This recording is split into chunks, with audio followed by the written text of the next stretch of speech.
What's up, and welcome back, fellow Siege spectators and players, and welcome to the Siege Double Shot, taking on the E2 stream where strategy meets chaos. And the breach, well, it's our it's our playground, ain't that right, Whiskey? I am your tour guide, Mr. Whiskey Glitter, and with me, my partner and co-host, as always, Mr. Whiskey Run. Say hello, Whiskey.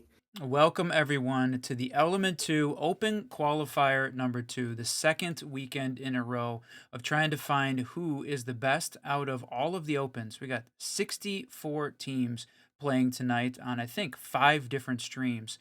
The first game we're bringing you is ZERORISK versus True Synergy Gaming, and we're going to be going to one of your favorite maps, Oregon, my friend. Aha, yes. Well, I have talked a bit of smack on Oregon lately, previously, but the last couple of times that we have seen Oregon played, honestly, it's been an absolute blast, and I can't wait. E2 last week was so freaking fun, and the matches were so intense. That I can't even wait for what we're bringing. So grab your gear, rally your squad, and let the breach commence, because it's ready, set, siege here as we get to Oregon. That is right. All right, so standard op bans, right? Unless, who do you think? Do you think TSG is going to throw us something for a loop? I don't know. Potentially. I mean, we've been seeing the floors. We've been seeing the Ying. They're going to show me that Dokkaebi. Ying. Yeah, you called it. The first thought was the right one. That was it. Dokkaebi, I think, good second choice, but also it is Oregon, so the Flores is always a top contender for banning on Oregon. Yeah, got to get rid of that extension util. Absolutely essential when you're pushing into that elbow area if you don't want an extended battle. Alas, it will be the Dokkaebi. Yep. And I get it. I hate it, right? When we talk about the op that you could ban off the board forever, she's one of them. Bye. That's too bad, because I love the DMR. I really do. I love the combination of the DMR plus the SMG-12 is like one of my favorite combos in Siege. It really is. And I feel like I am not in the majority there for sure. Well, absolutely. That's why she's banned out so often, because, why? If she's on the board, we're going to use her. Solus to be the next to follow out of here. And I imagine, what? Is it Amira? Is it a Fenrir? I mean, Fenrir's been absent a lot in the Oregon rounds, and there he is. Man, once again, just freaking on fire, my friend. Hey, we watch a lot of Siege. And you know what else we watch? A lot of these two teams specifically. These are both teams that we've casted many times to see them go head-to-head on one of the big stages for Siege and NA. Folks, this is about to be a barn burner. That is right. And there's a lot more Siege coming at you. There are 4 rounds tonight as the teams fight for their spot in the Open Qualifier. Day 2 is moving on. So we're going to be doing, the setup for tonight, 4 in a row, actually, as these games. And it is a rolling schedule. We are not going to know who we're casting up until about 5 minutes before the start of the next round. So, hey, you know what I love? That's a good surprise, baby. I love a good Siege surprise. And so what did they bring out to surprise us tonight? Well, it's not going to be much of a surprise, unfortunately, right? This is a standard, pretty standard Oregon hold here, outside of maybe the Alibi. Don't see her maybe brought to the playing field as often, but it's going to be Tweety onto the smoke to hold that elbow area and help create some of those rotates. We've got the standard Legion reworked and ready. Oh, and he's going to try to get this started early. Is this going to be a smoke canister out into bunker to say hello and goodbye? Oh. And at the same time. A hidden smoke canister. Well, we said we don't see Alibi brought too often. Well, there's the storm raining down upon Neuros as the buck gets taken off the board, and that's your vertical. Not much vertical for the basement, but of course those can openers, which can be essential. Now you have to rely, of course, on Thermite. Yeah. And his charges aplenty. But that's going to be body bounce tipped in favor here right early to TSG. Does defensive side of the map. I got the intel that now he's holding down in that secured area. Lots of droning going on here from the attacking side. So really going to try to take a second and think about it. Make sure that they effective use of the scanner. What do we call that? What is it called? Jackal scanner? What is that? The Inox.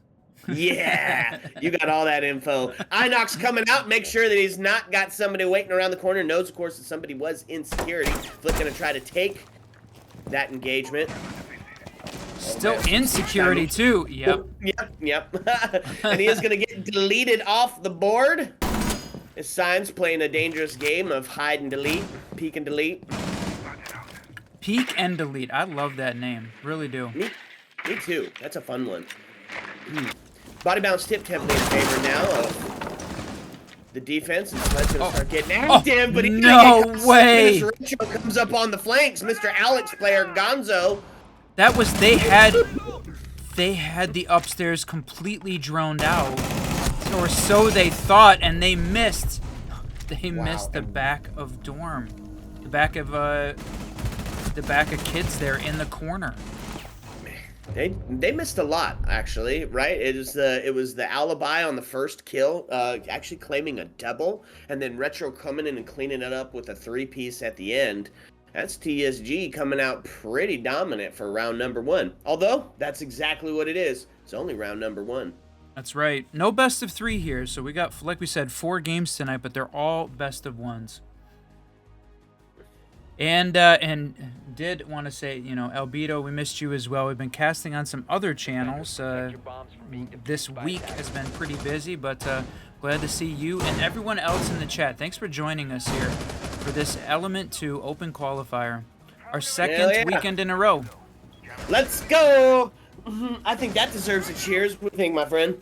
All right, well, I'm not going to argue with you there. Cheers, my friend.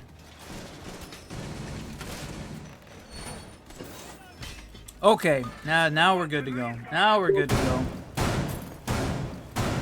All right, I'm going to take it up to the 2F. Here's TSG, did take round number 1 in a Bunker Wars Battle Royale. And for this 2F scenario, we're going to bring out some fun ops. I see Crew going to be on that Azami, the Architect, as we've dubbed her. Be changing up that landscape and really starting to create some of that trench warfare. You see Mute to stop that intel, the double projectile denial in Jaeger and Wamai, and Thorn gonna be on the board, gonna opt for that shield. Help do some holding down. Look at all that nade on the other side of the table. ZERORISK gonna try to take advantage of the nades while they're still a thing for this last week. That's right. This last week, say it ain't so. Oh, Lord. Be still my heart. No. Yowza. Sign getting active yet again. And already 3-0 inside of 2. Man, that's body balance now tipped in favor, back in favor of TSG. And that is a set of aforementioned nades gone off the board. Do they know that... Oh, so close on the full send from underneath. Not going to claim one, though. It's got several people around to contest this. Is Sign ready to get active yet again. That nade gets pulled. Yep, and it's going to be a too little too late. Sign going to take this engagement if they're not careful. Whoop, whoop. Yep, caught slipping, put sleeping. Sign getting active on that 4-0 very quickly. Just going to be tweeting to find it onto Flick, and now we find ourselves into a almost insurmountable 5v2. Gonna try to send another grenade up. Oh, this one could be a little better. Not going to catch anything, however. Yeah, even with the extra nades here, no, the setup, unfortunately, and they were doing an incredible amount of droning there at the beginning, but they're not converting that intel they're pulling from the drones into kills. So far, TSG winning their ones. Yeah, yep, winning the ones, and actually no. It's not. It's not TSG winning the ones. It's Sign winning his ones. Sign takes a 5-0 start heavily in 2, and Tweety gets a second. There has been. Oh my lord, that is just like. That. This is a dominant showing here. That was some siege timing there, right? You had you had Thermite there watching the window, knowing that was somebody was there, not going to be able to push that way. Decides to rotate back into small tower, and Wamai reads that, hears him running, reads it perfectly, comes out and swings. Just good play from TSG there, and really able to convert on good positioning from their team. And ZERORISK is going to really need to step this up to give themselves a fighting chance. Right now it feels very, very one-sided, all on the TSG side. Absolutely. So break out your aprons, baby, because we're headed to the kitchen here on the turf site. We get to the last round of the first rotate. Defense looking hot. See what they're bringing out here. It is a little bit of the slow down city. We've got two of the landscape changers, both Castle and the Architect, on the board, ready to slow them down, funnel them into those kill boxes. Not to be confused with kielbasa. Just a sausage. Oh, man. The more you know. I'm here for you guys. Bandit on that breach denial, and we're gonna get a little bit of that intel. Hi Bear, gonna bring out the Echo, and I love the Echo call. That shotgun, especially after the new buff, just absolutely reigns supreme. We see it in the arcade mode regularly. Look at this push from the ZERORISK team. They are all in on the north side of the map, pushing construction. Yeah, well, here's what we're looking at, right? Both of the Thermite and the Osa being brought out. What you're going to see is that Talon Shield going to be taken up to the top part of tower, and one on the back side of stage. Ooh, getting active on the spawn peak! And they're going to set up for potentially a plant on that back stage area. But first they got to do is deal with Tweety, who's sitting up here trench warfared in. Oh, Flick to find one sign. That's there step number one in the win condition. You got to get sign off the board. And not only that, but it's the Wamai. So not all of those discs are going to be able to be put out, as there's still 2 whole minutes left in this freaking round. And they've got to find a way to get this Azami out of Big Tower, though. Having control of Big Tower, key to the Osa Thermite push, and that's a way to do that. as she dropped right into the line of sight to say goodnight. That's body bounce heavily tipped in favor. Well, not heavily anymore. ZERORISK only up by 1 in the man count, and High Bear still up here holding the angle, saying, I wish somebody would. Still got 2 nades on the board. It's going to be a little bit of the redirect, but Retro going to find one on to Nomad, who plays on Ash. That's funny.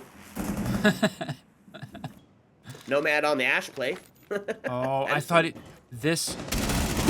Golly. They didn't know. Oh, boy, ZERORISK does not appear to be able to convert the heavy man advantage at the beginning into a round win here. This is looking tough here for Rendo. Yeah, well, Azami did such a great job at stalling out that time, holding that top tower position, that now we find ourselves 44 seconds left on the board. Still have the Echo to deny the plant. I mean, we can, unless something quite cheeky happens. Oh, no. How did the 2 of them survive that engagement? Both. A little bit of the pull around, but they still got the vertical up top, and he's going to try to go for plant on the chassis. They hear it going down. Echo drone coming around, but he's going to be able to stick this plant, I think. Nope, he got off. Yeah, he had to. He heard them coming around the corner, and that's going to be a quick cleanup here for Retro, who's also haven't created quite the game as he takes the headshot on the Rendo. Oh, that's right. Sheesh Louise, its defense is feeling hot, and they had the recipe for disaster as they took on that tertiary kitchen site. That's the round rotate, and we're going to start it over. ZERORISK going to get a second chance to claim each one of those sites, starting with the bunker. The chat is active, and with all the action going on screen, we have a hard time sometimes keeping up with it, but North... a true friend of the stream, appreciate you cheering with bits. That is amazing. Hey, glad you and Queen Yui and all are a part of the channel, part of joining us here. And everyone new that's come in wants to check out the E2 qualifiers. welcome to the Siege Double Shot. We appreciate you being here. That's right. Sit back, relax, fill your drink to the top, because this is already incredibly spicy. And look who we're going to see on the round rotate. Blitz being shown to come on out. I like the call. Still going to have to find a way to deal with Tweety in the corner. I think they're going to try to do that with some nades, but it ain't going to be quick. This is the Goyo canisters are there to say, no, sir. 5 seconds left. You know, we were watching just in Skyline Gaming just a couple days ago. We saw, I believe we saw a team go 6-0 on this map on defense, right? I mean, it's definitely possible. Yeah, well, I mean, to pull out that major statistic, what did you call it? 64% defensive sided. Can I talk? Hello. 64% defensive sided at the major. Translate a bit here into that TT experience. That's right. Now, the thing I really want to see is, this will tell us how confident TSG is feeling. Are they going to go kitchen dining? One of the worst defensive statistically. If they can play that site and win, then we're going to know they're the GOATs. Okay, so a bit of a split push here. They're going to get active with Blitz down in the bunker. I hope they know that that Goy is there. Going to have to take it out before he can get inside of that, or that is really going to mess up this quick play that they got going. He just runs through the fire. He ain't afraid, and they're going to take one off the board as Lion's going to find a kill on the Icy, and they got elbow control. Now they got that hatch control as well, but it's going to be the smoke canister to deter Blitz. He's not going to be able to push in through that head hole area, and the body balance now does sit in favor of the attackers. Oh, the nade! As Mr. Alex player deletes him from the freezer. Another one to try to get it. Rendo gonna fall down. It's gonna be the shots on to Blitz as he does fall. He's not out though. Gonna take the shot long distance from the pillar, and that's a good night now into a 3v1. Retro gonna peek it and lose it as Nomad gonna clean that up. Nomad on the Nomad. Is that some Siege poetry? It is Siege poetry as well, and clutching up the round, grabbing Zero Risk, their first attacking win. So let's go. What a push that one was. Yep. A bit of a momentum changer, potentially, as Zero Risk going to find their first. In a clearly defensive-sided map, 1 on the board for an attacker feels okay. 2 is your quota. Anything past that is icing on the cake. 2 more opportunities. Let's see if Zero Risk has adapted to the playstyle of TSG, or if we just saw a one-off. Probably not. We know Zero Risk. They're gunners. Protect your bombs by attack. So is TSG though, right? I mean, we're here to gunner match, my friend. Hey, yeah, absolutely. Look at this. Sign 5-2. Retro 6-1. Some incredible play there from those two, and the rest of the team as well. Nobody really slouching here at this point. Everybody contributing. Same on the other side, but really, it looks like we saw Zero Risk for the first time adapt there, and they won a couple important battles, right? The Blitz rushing through the fire, making it in, able to clear out elbow. That was a huge win. And if they can keep winning maybe 1 or 2 of those battles, and then refrag it out, we might see a different, a little bit more balanced.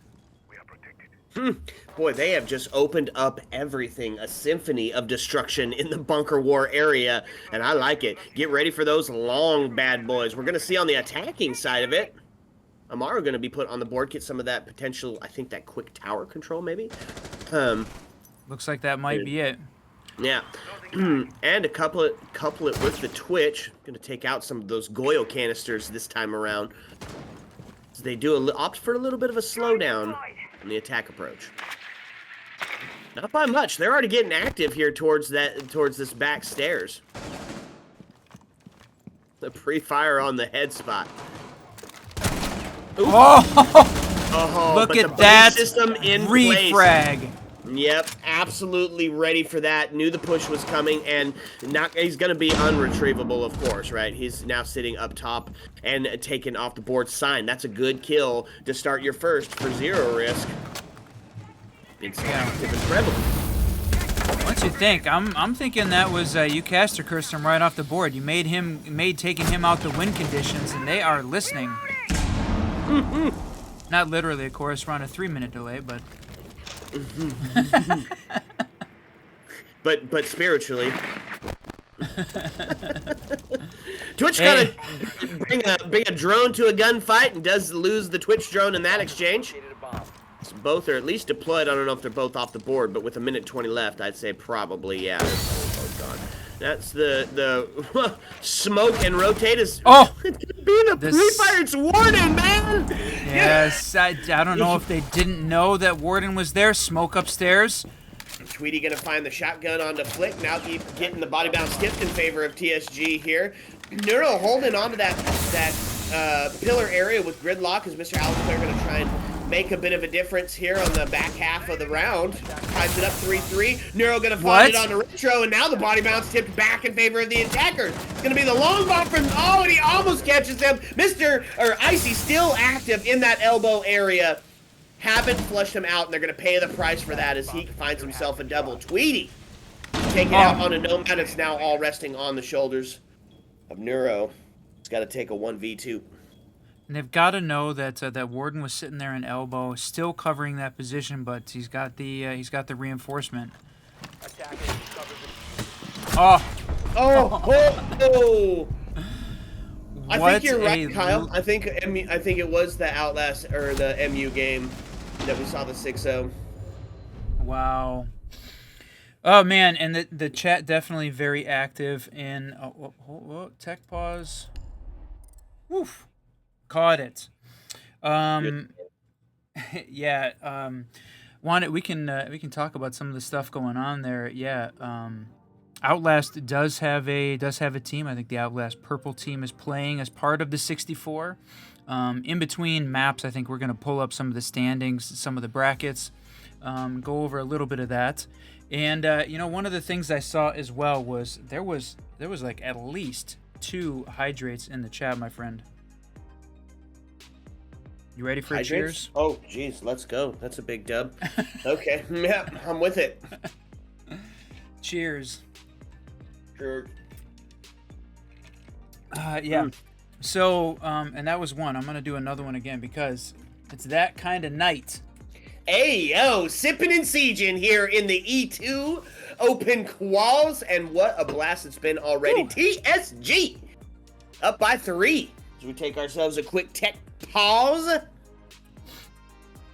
Yeah, best of ones. And how does that relate to a best of 3 scenario? Well, I mean, it's all about the adaptation in one, right? You don't get to catch your feet on a map. You have to get going like immediately, or you can look up and you're in a 6-0, a 6-1 situation, and that's a tough hill to climb back. ZERORISK found 1. Got to find 2 to hit quota. Still going to feel all right with that going into their defense. I mean, they can be a pretty aggressive defense, ZERORISK, if they're feeling themselves. Yeah, and Kyle did point it out for us. It was a MU clan putting up 6-0 last night on Oregon, or a couple nights ago on Oregon, and that roster is in most of that roster is in the E2 quals tonight as well. Though I can't remember their team. I'm gonna have to look that up. Yeah, good call. But and I know we've had a couple new follows again. Appreciate everybody following the channel, subscribing, sharing those bits. You guys are amazing, and there's a lot of Siege you could be watching, so we're glad that you're here with us tonight to catch the Element 2 Open Quals. This is the second Open Qualifier that we've got running, or that Element 2 has running. They've already got 6 invited teams. 2 teams were added as part of the Open Qualifiers last weekend, and now they're looking to add 2 more teams to the qualified list for Element 2. Ooh, the qualified list to Element 2. Why does that sound so freaking epic? It's quite the achievement. I mean, you're taking on some of the best that T2 has to offer here in NA, so that is definitely a crown to wear. Boldly. Indeed. All right, there goes the timer. Players are back in and ready. Tech pause over and done. Agreed. So, here we talked about it. TSG up by 3. We need to see ZERORISK take 1. here on this last one, the last round of the first half. Bombs. We could be looking, at a pretty standard, right? 4-2 on both sides, gives us a little overtime for map 1. Yeah, I'm here for that. Yeah. Now, Queen called out wishing that Maverick's DMR was better, and that's a good gun to practice up on, right? Because Maverick's DMR is going to be the new addition to the defense, with Tubaro picking up the added DMR on defense there, and that's the gun that Ubisoft chose to be his weapon of choice, along with the MPX. But if you want to play a DMR on defense, now you got a second option besides a Rooney. Let's go. Big dubs. Let's talk about that defense as they're trying to shut them down for one more and claim that advantage of 4. Gonna head back up to the 2F. We're gonna get a bit of intel. We're gonna see the Valkyrie come out. Architect gonna be prevalent. She's gonna put herself into a trench bit of warfare. Mute to stop that intel, but here's the fun pick. Tweety bringing out that Ella. It's gonna offer that deployable shield, which is necessary, of course. Those fun little Grismots could be quite crucial towards the end. And the Scorpion is that's a gun that absolutely smacks. It's a fryer. Yep, it's a freaking fryer. And we talk about it being so important. Flora's on the board, but they're making quick work of those drones as he's now down to his last freaking one. And what is the hatch here? They were wondering maybe an Amaru up through the hatch or something? Yeah, Interesting pick. Yeah, it is. But I'm thinking we're having Azami play here in Armory, holding the whole side of the map, with the hatch being the one place that she can stand without getting naded from below or shot through the floor, and I think that's probably why. I think you're probably right. As the feast of grenades starts to ring out, she's sitting in relative safety of that reinforced hatch, and they are really trying to kill this Azami, but she is safe and sound. You get those Kiva barriers up to help support that push in. They've got to get her. They have to get her out of that position, right, to have any chance of pushing up and pushing the west side of the map. I mean, this is it. Yeah, and then they're doing a great job. Oh, that was rough. Neuro taking Tweety off the board, getting close to evening up that man advantage. Yeah, that's the problem, right? Azami doing a great job of just diverting a ton of time and resources away from those attackers as they have to fight. Oh, no! This is out on both of those as Retro gonna find the kill onto Neuro, but Nomad feeling the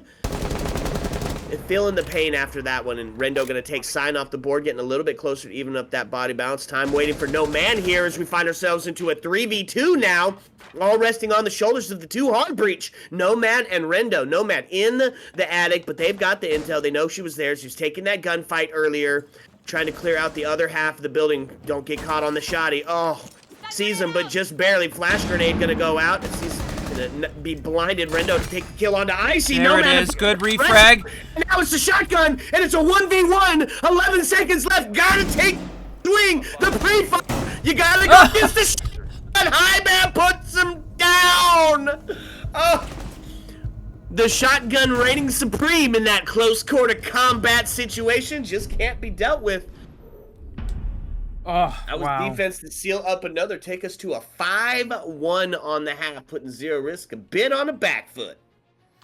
Now they get their chance though here to jump in and push their defensive half. But man, it was a great play by Azami and Armory, just holding down the reinforced hatch, preventing the nades from below, and they tried for a minute and a half to try and clear her out of that position, eventually being forced to rotate out.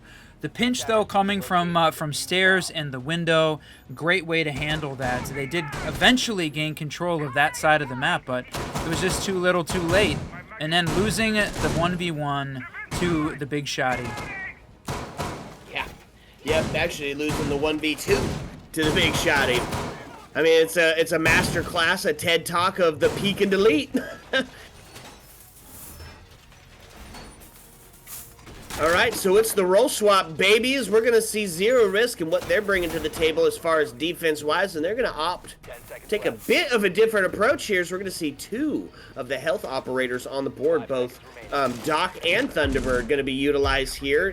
Thunderbird with that, is this what we would refer to as a global gadget, something everybody can use? Oh, that's unfortunate. What's that? Thunderbird went down and then got stemmed health by Doc. Oh. Yes, indeed. That is unfortunate.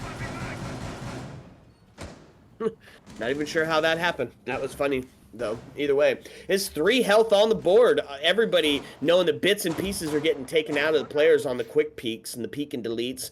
So Finka, Thunderbird, and Doc going to be utilized here. Speaking of those DMRs on the defense, Rooney going to make an appearance to help slow down. And, oh my lord, look at this sign getting active on White Stair. Does get droned in, waiting for the call out of where they're at. Gets 2. It's a hard ping as he pushes in. They don't know he's here. He's going to capitalize fairly quickly. There it is. No way. Taken out in kids, and just like that, body bounce into their favor, able to pick them back up with that Finka boost. The shots on the attic going to take down Doc as well. Health now gone off the board, having to deal with that Rendo, who's all the way still down, and that was all in an attempt to take the 2F scenario, or the 2F location. Yeah. Got to have that vertical control, and they flush out both of them. Now into a 5v3. This feels risky from the Aruni perspective, right? Sights downstairs in the basement, and here she is 2 floors above pushing. She's gonna get 1 shot, and they're obviously gonna know exactly where she's at even if she can tag 1. But now droned out as well, and she's got a long way down to the basement with a lot of opportunity to get killed on the way down. Yeah, absolutely. Nomad is going to make her way back down to site. That is going to be the bunker down by the last 3 alive. And Neuro going to find one on the high bear. That's a good way to start that out. Is now get a little bit closer in that body bounce. The last, I think, the charge is going to go out. Everybody back up to that full health scenario to take on this last 50-second gunfight. Oh, the nade from Sign, but no! They didn't know Aruni was in the freezer and grabs a double! Oh, my Lord. Could be huge. Oh my lord. A triple? Now with a triple and that DMR, you said it. It devastating the hands of the right person. Is he gonna find it? The last one to swing? What? Nomad, insane on the DMR. Gonna take a 4-piece, break out the barbecue sauce, my friends, because that man just showed us Bunker Wars in style. Woo! Oh. What a round from Nomad there to put that first ZERORISK defense in the books. Jeez. Bringing that line just a bit closer. Got to be 3 more to tie it up. That's a good way to get it started. Oh boy, Kyle, you know, you guys are 3 minutes behind us, but calling out the 4K, nice call, predicting the future there, my friend. yeah, that, like, let's sign him up. He's got the Casper Curse naturally just built in.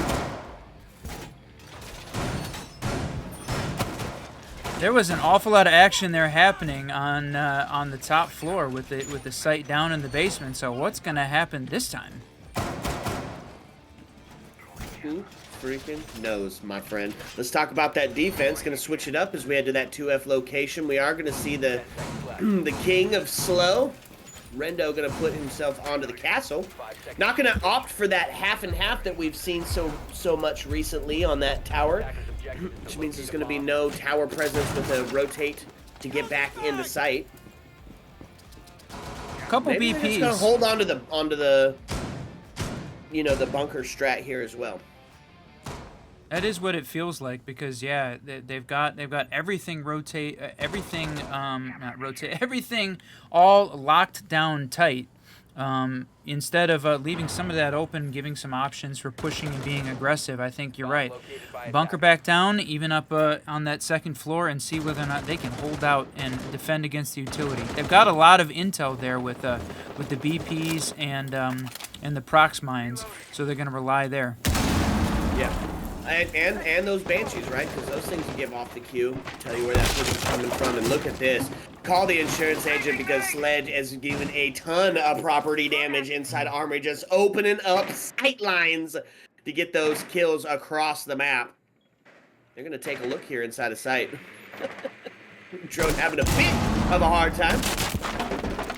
Yeah, look at all this. They're definitely opening up a lot of sight lines here and going to try, and even with the mute jammers, get some drone economy out of this.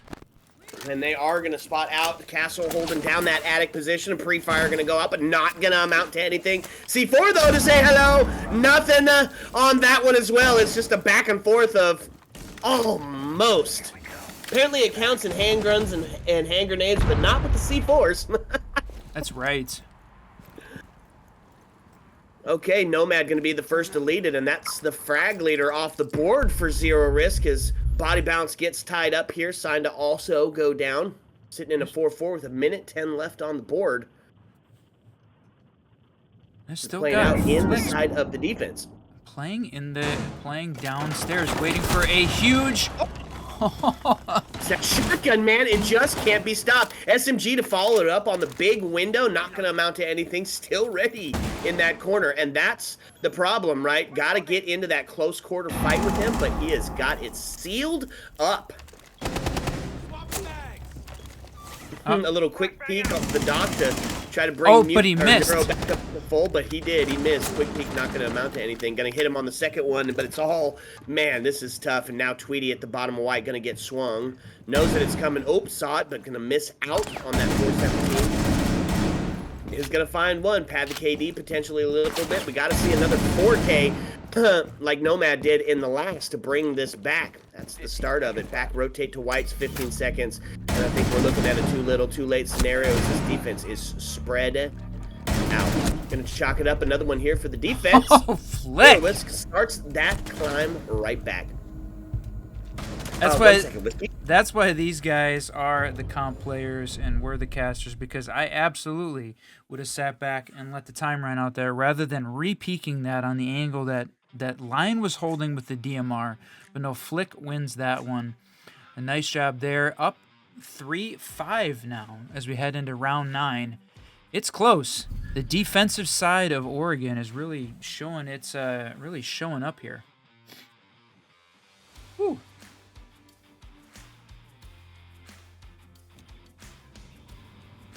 Defenders, protect your bombs from being defused. Kyle, we're definitely going to go through and talk about the E2 bracket a little bit more, hopefully between the games.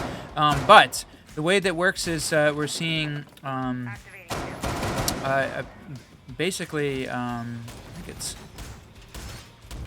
a lower bracket, like a double elimination style. So the teams that win continue along, and I believe if you win 3 games in a row, then you move on to day 2. And if you lose one, you got to go down and play in the lower bracket. And we're going to be, after this first round of 64, it's going to be an upper bracket and lower bracket that we're going to get to cover. All of the games are best of ones up until we get to the some of the upper bracket games, like upper bracket quarterfinals, and then the lower bracket semifinals. I believe are the first times we start seeing best of 3s. Hey, yo, let's go. It's the slow comeback from ZERORISK. Gonna have to risk it all for the next 2 to get it evened up. It'll be a little bit of second verse, same as the first. The operators that we pick, except for the Lord himself, gonna be brought out. Recently reworked to be a 2-pump chumper, taking his damage from 49 to 60. And Oryx on the board. Fastest man, both horizontally and vertically. You're going to get around this map. Ooh, look at this. Tachanka got himself locked in. And that's that normal... Oh. It's the normal push in. Yep. Without the shield, though. They didn't bring the OSA, opting for a bit of an entry or a bit of health instead. And it's a good call as they retain the body balance. Oh, interesting. They're going to push the Gonna push the kitchen side instead, knowing that that everyone's expecting the meeting side push with a shield. I don't know about instead. I think it's a bit of both here, as they're dedicating a lot of resources to clearing out this top area. So I think we're still going to see them.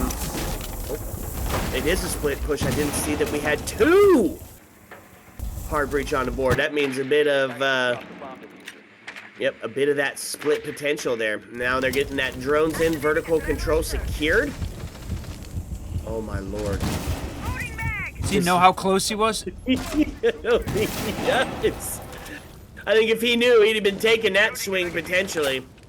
Absolutely. Mr. Alex Player holed up in the corner almost as if he's on timeout. It is body balance tipped in favor of TSG. Retro with the double kill, trying to make it. Oh. Ace gets taken off the board. That's a delete. Mr. Alex Player going to take some health, but it's going to be the push in, not going to allow him to get that health. It's now all relying on the shoulders. Up to Choco gets ripped off the boards. Retro finds himself a triple. That entry going to work. It is 12 and 5. Now all resting on the shoulders of the Doc, who does still carry that stim, but just in too precarious of a place to get it on him.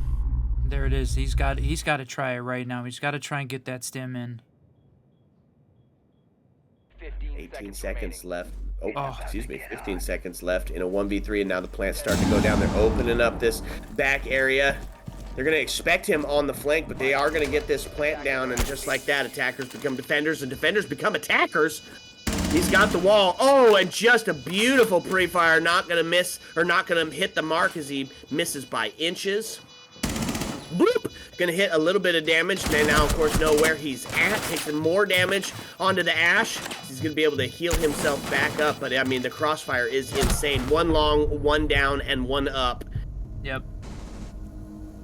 Not gonna be able to pull out of that one. Yeah, we were talking about prize pool money in the chat as well. So here we are for the first time. Match point.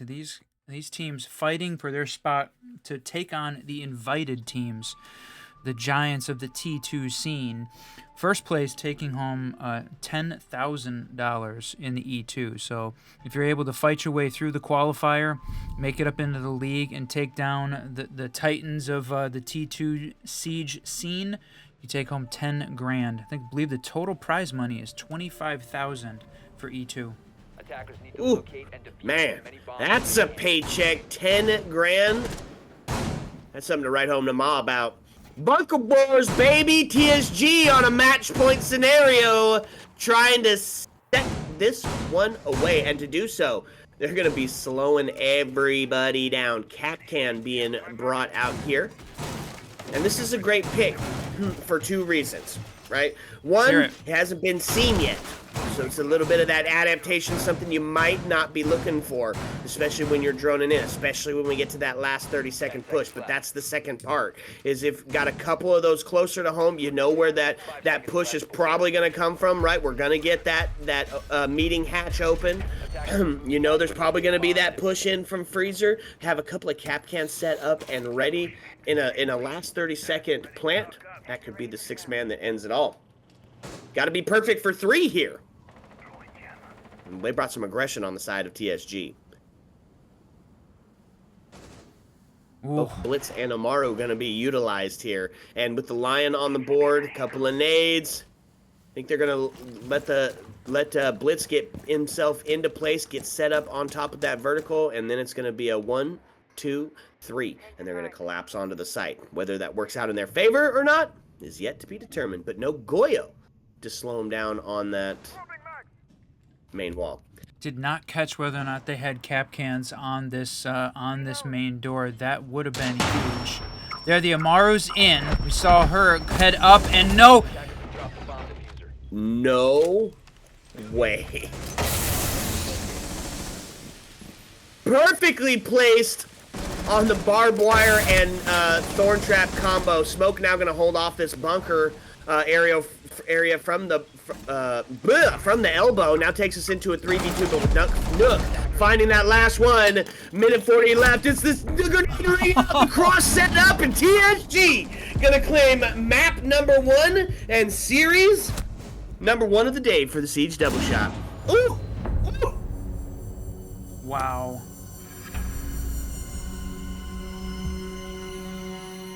Okay, well, I mean, that was a treat. Oregon, that was super freaking fun. It's going to be TSG. Claim that victory. Okay, folks, you know how it works. We've got 4 to get to, so we're going to jump back in, find out which games are done, which ones we can pick up. So when we come back, it's going to be map and game number 2. Sit back, relax, fill your drink up to the tippy top. Ew! Let's go.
What's up and welcome back, fellow operators and tacticians. We're back to the adrenaline-fueled E2.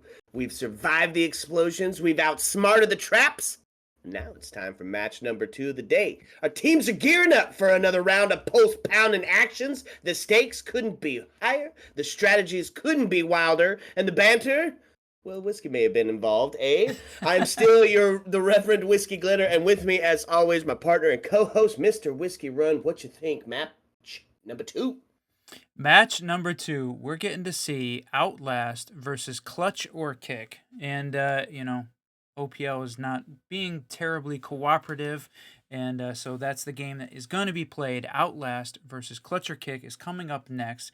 And we're going to Clubhouse. Rounding out to that top 90% of maps, we get to see Oregon, Club, and Chalet. Getting to see all of those tonight. So there was one thing we talked about in the setup here. Wanted to see what the qualifier structure looked like. So before we snap into the game real quick, going to take a look at the qualifier structure. And there you go, upper bracket, lower bracket, double elimination, getting to see 4 rounds today on day 1, 3 in the upper, and then there's going to be 3 in the lower before we roll into day 2. We're going to cover that a lot more as we get into hopefully a little bit of space in between games and again at the evening. So this is it, though. I think we are ready for the match to start. That's right, baby, and it's Clubhouse, where the only thing louder than the music is the sound of that double entry coming from both directions of that map. I am so excited. These two teams, we had a chance to cast a couple of folks in last night's game on this channel. I'm going to be making another appearance here, Dolly and Nix, but a couple of people, like, we're familiar with quite a few from both sides of the board here, right? This is going to be an exciting map, and one that can go like either direction, defensive or attacker sided. So I expect that this is going to be a back and forth, and it's going to be Trade City. Who we taking off the board, Whiskey? Okay, so we're going to Clubhouse. I'm feeling like sometimes we see that the oddball pick would be Maverick because we've seen him for his ability to silently enter dirt, but it really feels like Ying and Dokubi are still the crowd favorites for banning on this map. Yep, and there, as you nailed it in one, got the first correct, and you're saying what, Ying number 2? Yeah, I think Ying number 2 with a outside pick maybe of Maverick. Monty. Oh, Monty, okay. Both wrong. Oh, we threw it. Neither one of us got it. It's a rare occasion where we miss it completely. But you know what? Flores is a great pick. We talk about having to get rid of that util, especially on the extension. If you're playing 2F, you're fully extended both directions, right? So it's going to be huge for trying to make his way inside. The Fenrir, it's just the easy call here, right? So many places where that gadget, especially when you're holding those 2F or that basement scenario, is just so pivotal that you have to have sight when you get down. I mean, you drop oil pit and you can't see, and that's a good night. Last one, Valkyrie. I wanted to see the Azami. I love when we see the architect really hold up in that catwalk area. I love seeing all of the different approaches they bring to clear her out, whether it's flashes and nades, whether it's the Capital, whether it's the push from Monty up to say hello. It's just one of my favorite situations to watch unfold. Unfortunately, she gonna be gone. That's right. We're not going to see that happen. And also, so Monty's on the board. That, I think, could be an interesting addition here to this Clubhouse play. So that's the question. How's it going to roll?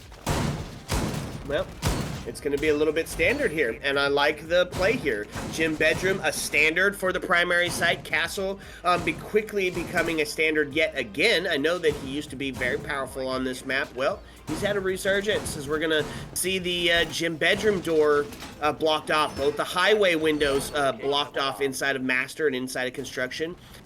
Where he puts that fourth one is a little bit up to preference here. Some will block off Logi and try to hold it with one man and some feet holes.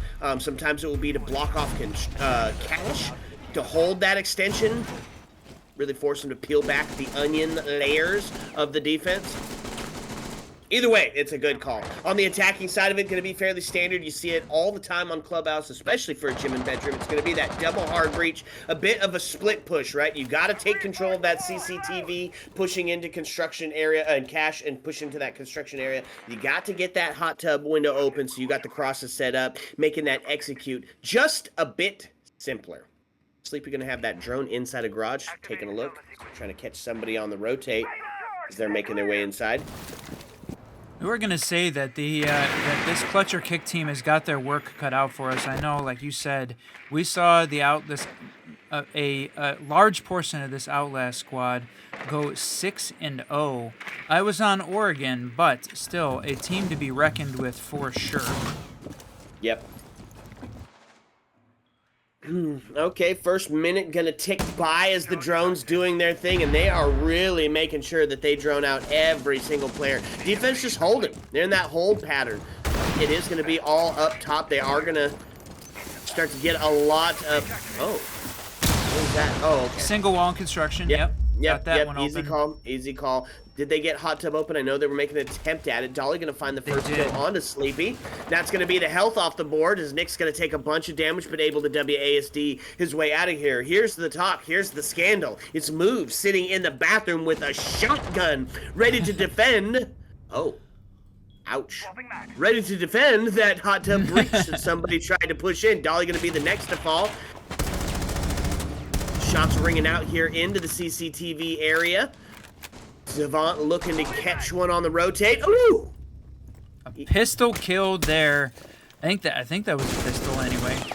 It sounded like one, but it looked like Thermite got the ultimate kill. Now puts us into a 4v2 and Moves gonna be caught in the corner and gonna take off the board by the L85 and got him rushing in from the back, but the plant's going down now as this 3v1 scenario. Russ got to get in there and make a play. Doesn't have the intel. Oh, he's gonna find one. That gives him a double. He's got to clear two more. He's got to get himself a quad piece. The defenders were quite a bit far away. That was his opportunity to start getting that plant down and stick it. But they're going to be listening for that, and it's a bit of a fake plant. Pros don't fake, though, so he's going to walk himself back to the door. Is he going to try the jump out? No. Ace was in the right spot there. Look at that. Didn't move. Yep. Good trigger discipline from Ace. Checky able to jump in, finish him off as he rotates back in. Classic. Attackers push in, take sight, plant, and get the F out. Easy. CLUTCHorKIC up by 1. Outlast. Gonna look to try to answer back. They take it down to that dreaded church and arsenal, and to do so, bunch of fun characters on the board. When you ban Fenrir and Azami, that leaves a couple of fun ones, a couple of, some would say, essential operators for Clubhouse, especially in this bunker, right? We've got to have that intel, and they bring it out in both the Valkyrie and the Mozzie, with some C4s to boot. Mira going to be a stronghold, holding on to site here inside of the church area, actually defending that generator as well. Yeah, I think that's look at all very that likely. explosive damage, Whiskey. Look at all that shit they got. 3 C4s, 4 impacts. Everyone bringing an explosive. There, no one saying, you know, we no BPs, no proxes. We're just going all out, blow them up. That is crazy to see that much explosive utility on the side of the defenders. Let's go. On the attacking side of it, we're going to get some fun operators as well. You got all that intel. Well, here's a good person to try to suss it out and take it out. It's going to be both the Zero and the Twitch. Intel in the favor of the attackers. Buck for that verticality, and Sleepy bringing a bit of that AOK. That health boost. 60, right? 60 HP total? 60 HP, Finka is bringing to the table. Dolly gonna find the first kill yet again. Sheesh, Body Bound's gonna be tipped in favor back of Outlast, and that is your verticality off the board. That's tough. He is gonna get droned in. Look at that. They have got full top floor control here now. Now, the site is basement. They still have to do a job of flushing out where the heck this Solas is at because you know that she is going to be roaming. Oh my lord, doesn't know how close that he was to being able to catch himself on the 2-piece. If they haven't spotted Mivis out right now, this is going to be a late round to remember. Look at this hold going on. Every attacker that we could see was on their drone all at the same time, and oh, too late. Boy, they had the intel and watched the defender run right across it, but checked the cam one more time just to be sure, and it took just enough time so that way they could run over top of it. Oh, and Mivis, there it is. It's the late round flank. He is going to find one onto EO, but Sleepy going to get that trade out. Body bounce tipped heavily in favor of Outlast because it's a minute left on the board, right? Still got to make that push in, and you're down in the man count. But Russ is going to get traded out as he gets deleted off the board, now into a 3-3 situation. Savant worried about that hatch, and with good reason, right? There's somebody waiting for him to make a mistake. And if he hears him go onto the drone, this is going to be a free kill. Did not hear, and he's on the drone. Rough. It's a missed opportunity there, but you know what? 33 seconds left. Maybe it wasn't. Maybe he's just biding his time, forcing this attacking team to make a play in desperation. Oh, look at this. They've got 2 on the hatch, and I was waiting for them to line up. No, they dropped. There it is. Now the smoke goes out. This is it. They both drop down the hatch. 14 seconds left. Savant finds the kill onto Nyx. And Legion coming down on the late round. This is going to be clutch. Finds, a little bit of damage, but 6 seconds left.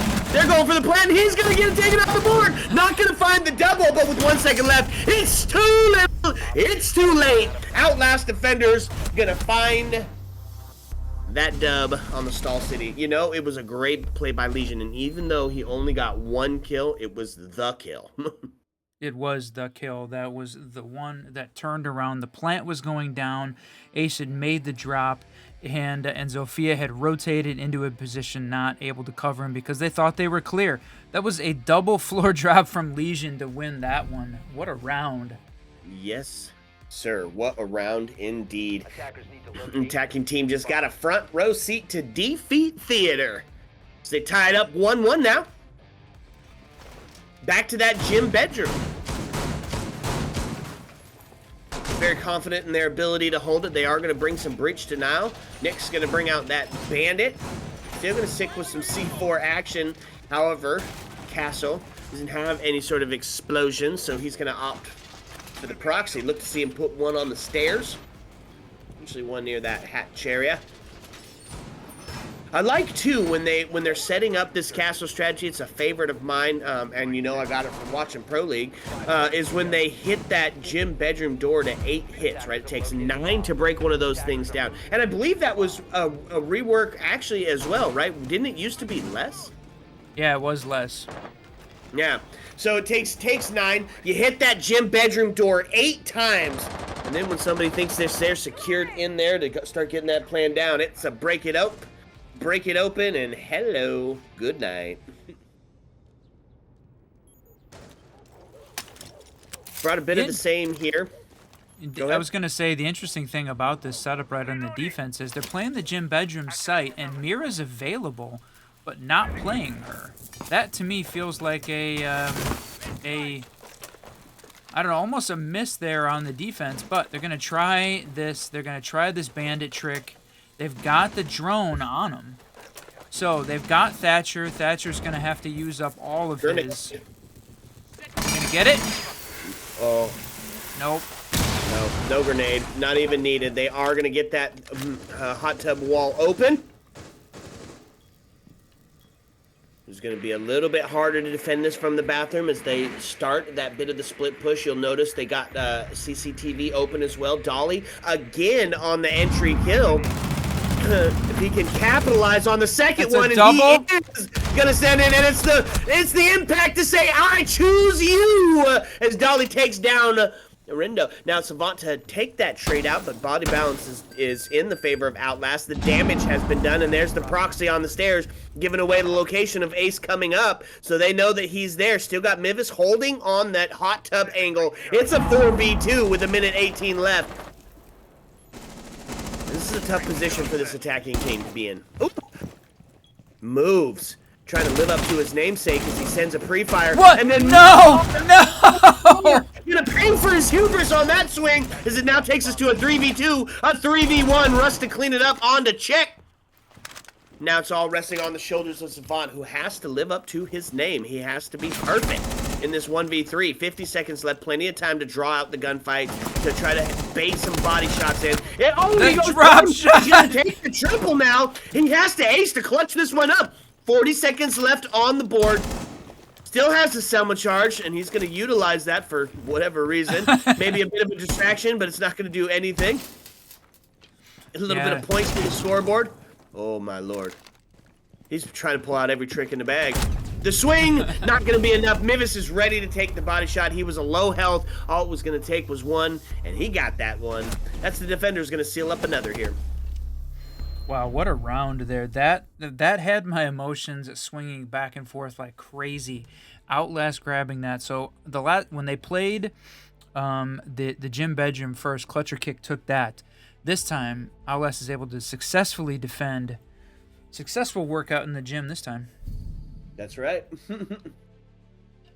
That's right. They got the heart rate up, sustained that caloric burn, and came out with the dub.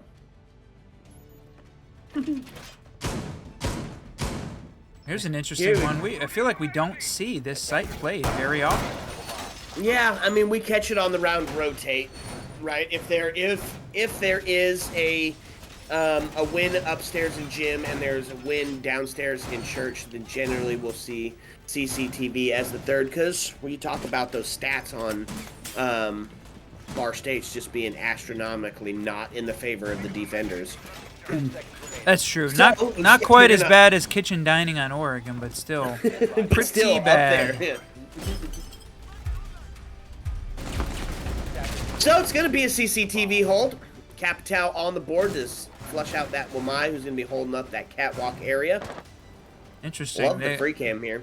They've got both the electric claws set up upstairs to try and prevent the Checky here playing the Capital.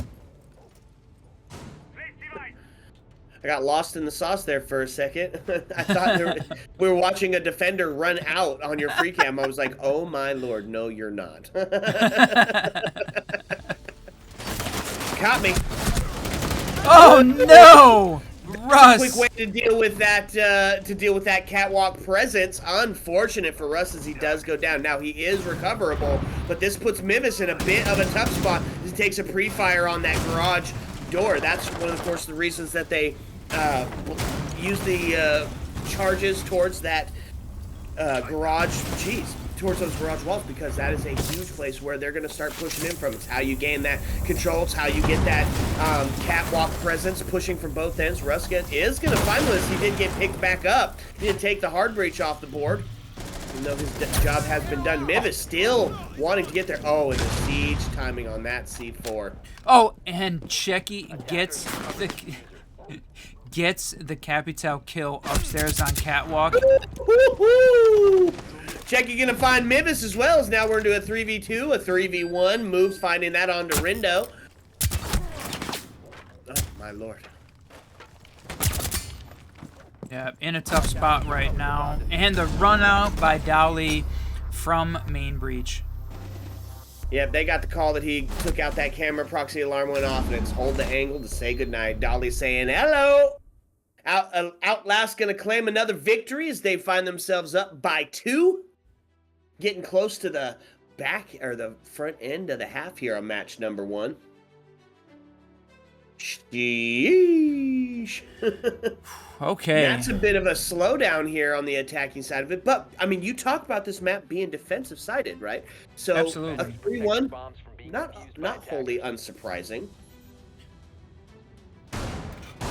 Now, it was the first round, right? So we saw CLUTCHorKIC take that first, and it feels like one of the things that we saw in the last game that we saw this Outlast squad play in Skyline Gaming was that they won their first game 7-5, their next game 7-3, and then the one after that 7-0. So they adapted very well and quickly to the team that they were playing against. So that feels like what we're seeing potentially is an Outlast squad that is adapting to the way that this CLUTCHorKIC team is playing. So the question is whether or not they're going to be able to continue that, and can CLUTCHorKIC do the same, right? Can they adapt at the same rate that the Outlast team is? Agreed. Agreed. We've talked about that standard split, 4-2, not terrible. We've already got one. You said it. They're feeling satisfied. But look, Dolly here out in construction, looking to get a little active. Realize nobody coming from that direction. He's going to rotate around and still hold that top floor presence. Going to have to devote some time, some energy, and some util to suss him out. Drone active. Drone active. So drone's going to get inside and help to suss out where the heck Dolly is playing at. Oh, they did not drone. Logi. Yeah, they misdroned Logi. That's going to be tough. But Dolly taken off the board nonetheless. Body bounce to CLUTCHorKIC here. So the first minute is Gonzo Garbanzo.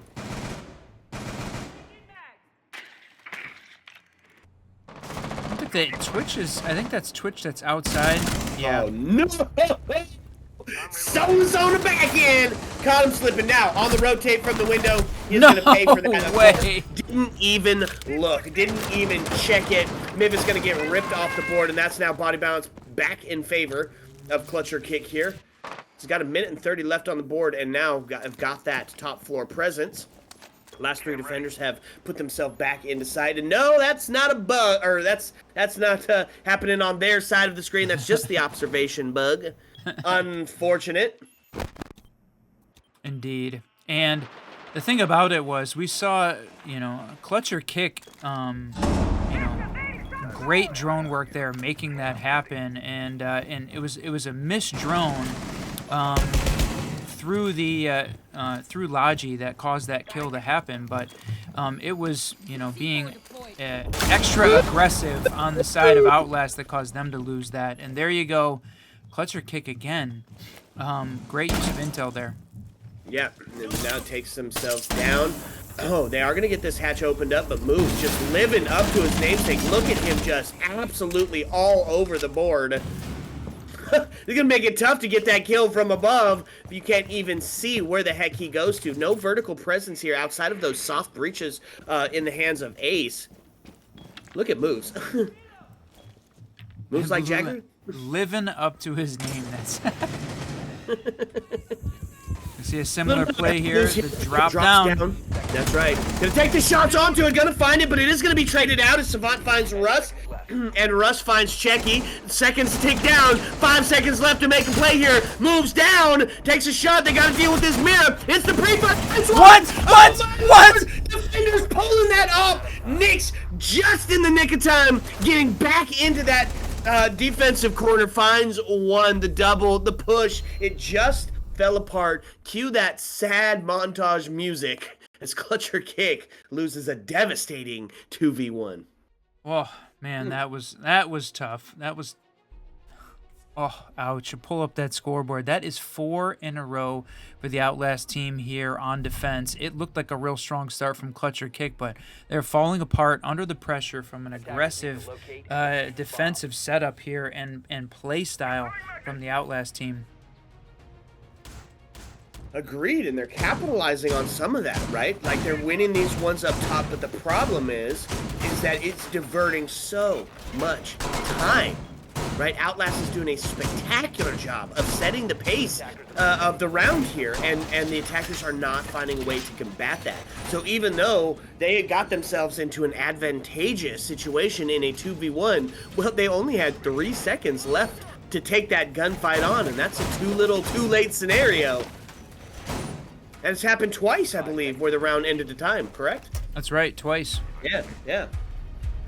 Attackers are moving to defuse the bomb. The attacking team here needs to find a way to get themselves in position, get themselves up and ready much faster if they're going to be able to find a way to take on the aggressive team. But it's part of the problem is when the defense is playing very aggressively, you have to play a bit slower. You got to slow down to make sure that you're not putting yourself in a position to lose an unexpected engagement. Yeesh. Okay, so they have 1-1. We're not terribly upset about it, especially if they're going to get themselves onto defense and can maintain the same structure and pace that Outlast is. But you got to come up here, right? That's the big one. That is a good way to do it. Taking Dolly off the board. Oh, almost caught himself one from the long bomb. Has to pull that Legion out. I didn't know you could do that prone. I didn't know you could do that either. Write it down, Whiskey. All right, check. Well, we're learning something every day. That's probably one we should have known, though, eh? I don't know if you need to do that or want to do that. It's an option, certainly, but... Of course you need to want to. Cover, baby, cover. That's going to be 2 lost on the side of the attackers now as well as we take ourselves into a 3v3. Nick's on a 5 HP in a dream scenario. It's going to be moves taken off the board now as well into a 2v3. Still got a whole minute and 30 seconds left on the board. So there's plenty of time for these attackers to suss them out. And they get the location of Russ as they're going to start to get that pinch move on. And he's really the one to worry about. Oh, no way! No! Oh, my Russ! Lord. Sound cue proving to be huge on that C4, and Sleepy at a low health as well. So it's full health and low health by one and the same, both sides of it. But in the close quarter combat, what reigns supreme? It's the freaking shotgun, baby, and it is about to be Swing City. Misses the first shot. It's going to be a pre-fire. Oh, my Lord. Not what? Be able to find it. I am blown away. Ace does go down. Finka going to be the last alive. 40 seconds left, but they're going to take that health. They're going to find it. And now Ace with that is the MVP Finka boost right there because it brought Ace back into contention. That round should have been over, and now Nyx, even though he's low health, finds himself in almost a impossible situation. I didn't mean Nyx, I meant EO. Nyx is sitting pretty. 20 seconds left on the board to swing. The good night. Nick's going to clean that one up fairly easily onto the dome piece of EO. And that's AO. Let's go. Let's go indeed. Defense. Wow. Whew. Side swap. And it was a necessary one. We needed to see CLUTCHorKIC take the timeout, right? That's 5 in a row for the Outlast squad. Again, it's defensive-sided, no doubt, but 5 in a row, that can really set your morale on fire. That is the truth. So good chance to sit down and chat about it. What's going on your team? What's going on the other? Why are they being so successful? I mean, CLUTCHorKIC is playing some really lights out Siege, right? If you look at that KD, it's not really indicative to what the score line is because it almost looks exactly the same as Outlast. So it's not really that, and you've heard me say this before, but it's not really that CLUTCHorKIC is losing the rounds, so much so that Outlast is just outright winning them. It does feel that way, absolutely. It feels very one-sided in the gameplay and the way that things are playing out. So yeah, we need to see CLUTCHorKIC. Even though, you know, sometimes you think of it as an interesting, like, do you take your time out before you even play your first defense or attack when you do a side swap? But after winning 5 in a row, 1 away from match point, I think it was a good call from the CLUTCHorKIC team. Get themselves organized, talk about how the Outlast team was playing, get yourself set up for a bit of a steamroll here on their defensive rounds. Indeed. So that's the role swap. Let's talk about what the defense is bringing on the opposite side, and it's almost the same exact setup, albeit we're going to see Sleepy bringing out that Thorn. We talked about how interesting that pick is, especially because the combo move of the gadget of Thorn in conjunction with things like breaking down the castle barricade or, you know, those barbed wires that proved so pivotal on the last map. But you know what's a fun adaptation is if you're underneath listening for that thorn trap to go off with the C4 prime. Ooh. Well, they've got a full extension here into the cache CC to basically like a cache CC hold almost entirely with the exception of garage. They're going to block that off with castle. I like that call. I like the last castle barricade being used on that garage is going to stop some of that split push, but it's not going to stop the breach, right? Here's going to be Thermite opening it up. They are also going to opt for that split breach scenario. A little bit of reverse. Ace taking the CCTV, Thermite taking the hot tub on the last for the defenders. But it's 2 sets of nades. Finka and Sledge going to try to utilize them before they're gone. RIP to the nade meta that was to be. I think you can say it. We did talk about RIP to Frost for quite a long time after the rework, but I think in this case, you know, and it didn't really come to pass. But here in this case, no way! Oh my lord! What a shot on that C4 from Dolly, unbelievable. And unfortunately, Nyx dies anyway. But that C4 shot, somebody clipped that one. No kidding, but Nick's gonna get a one-way ticket to the respawn lounge. He's not gonna survive that engagement. Oh no. Rustifying Rindo on the top of red there, and that's body bounce even back up. And there's some thorn traps going off. No damage to be done, but the sound cue, they know it's the double push coming from this backside. It's gonna be the pre-fire, and they are gonna take it on to Checky. Yep. Ooh! Okay, shotgun Sleepy to say hello to Dolly. Now puts us in a 4v2. Quite a winnable scenario here for this defense now as they're up by double in that body balance.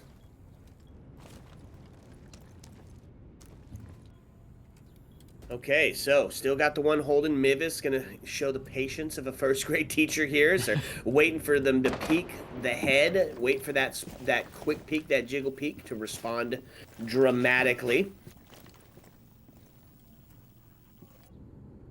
But here's the thing, right? Outlast is up by 4 of them, so they can take their time here. They can maybe even lose the round and not feel terribly bad about it. But in this 1v4, that's going to do it. Sleepy going to find a double on the shotty. Ended it on the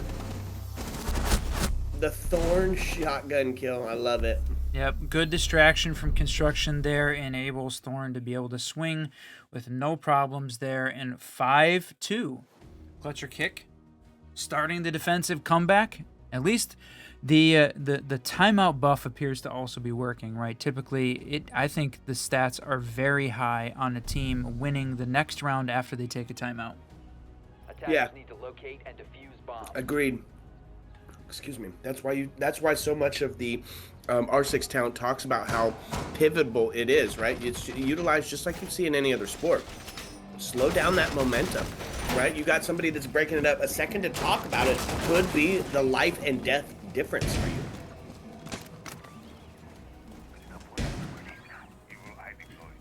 So, you gotta be on point for 3 more to tie it up. It's a good way to start it. Head back down to that church arsenal, and we're gonna have some fun operators on the board here. We're going to see intel in the form of Valkyrie, but here's the fun one. Maestro being brought out. And we've seen Maestro cams utilized incredibly well on the bunkers on this church arsenal area, including putting one all the way up above kitchen in Logi to try to deny that. Goyo going to make his presence known. And with Maestro being able to zap him, could be a long-distance kill where you don't have to put yourself in danger to get there. Is that the win from the map? Yes. We've got there's an airplane flying overhead in the cinematic from from Ubisoft. That's pretty funny. That was incredibly funny. Attackers, you can see one of my newest favorite operators on the board in the game of Intel and Inches. Grim reigns supreme, especially if his last rework. Now that he doesn't have to put himself into harm's way to get that intel, it leaves a lot of room for that vertical presence, which is just about completely necessary. Let's go. That was funny. Oh, First minute off the board, and they're getting a ton of real estate for free here up on the 2F location. Now that they've got that secured, it's time to break out the drones and start getting that rotate ready. I don't know that they've actually droned out here in strips of this. Oh, no, the siege timing. He was going to peek that door right then. Unfortunate there. Mivis going to find the first kill, and that's going to be Valkyrie relegated to the camps. A little bit of a spectator in the observation mode. Oh, my lord, what a shot there. Does take a bit of damage as they're going to spot Rindo out. It's the double push. Mivis going to find a second on the round, now putting body bounce heavily in favor of Outlast. They're trying to find themselves a match point scenario. Savant just being cheeky. Now they're going to start holding those rat angles because why? All they got to do is rely on the trade game, and they're looking at a match point scenario.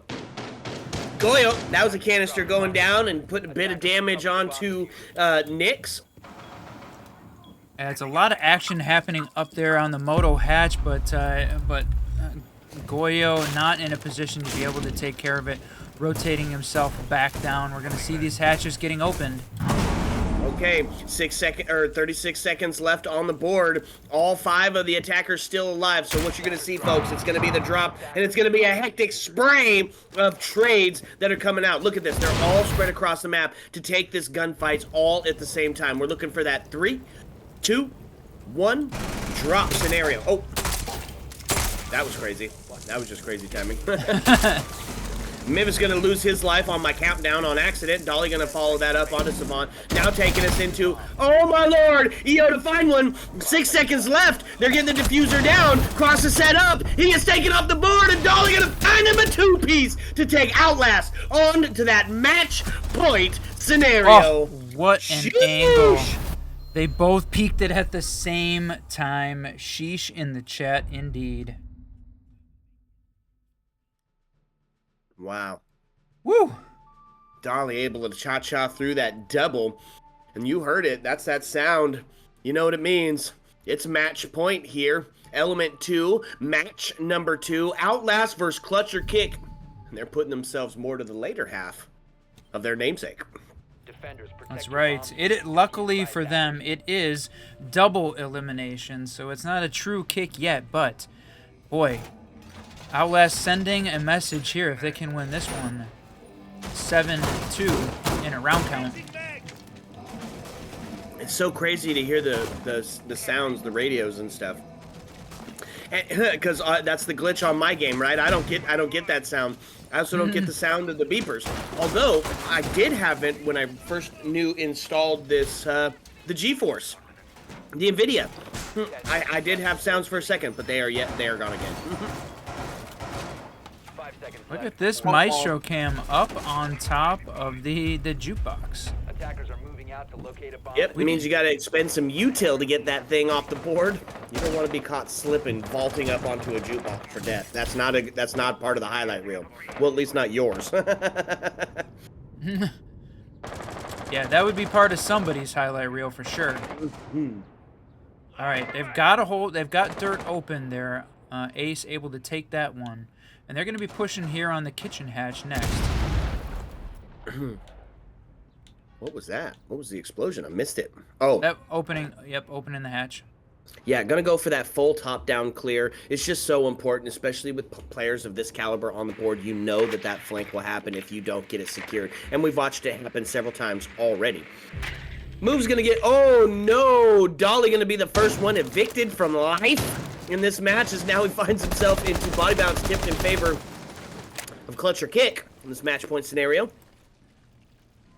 That's a huge pick off the board, right? That's your top frag of the team gone, relegated to any sort of cam work that you have placed out. And there we go. Didn't get the drone out on Sleepy. There's no way they didn't check bathroom. Oh my god. One tapped. That's tough. Moves. Gonna not be doing his name anymore. Moves no more. Wow. CLUTCHorKIC trying to secure themselves up. Gotta be perfect for 4. This is a good way to start that. Boy, he hears him. He knows he's close. Yep. Mivis start moving up these stairs. No proxy alarm alert of his location, and he's just gonna walk into sight. Or I guess this isn't sight. He's just gonna walk up here behind Valkyrie. Oh no, she doesn't know. Nope, she doesn't. She's hunting. And she's going to lose her life in that process, now taking body bounce still in favor of CLUTCHorKIC. And defensive side, it's a minute left on the board, so it's going to put the pressure onto this attacking team. B is going out, looking for any locations. Savant back on that rat angle down below, trying to catch Mivis, who was going to be peeking that stair. Cade was sitting there ready to Cade trick those hatches, but it appears that he's going to rotate off. They're not going to go for the hatch.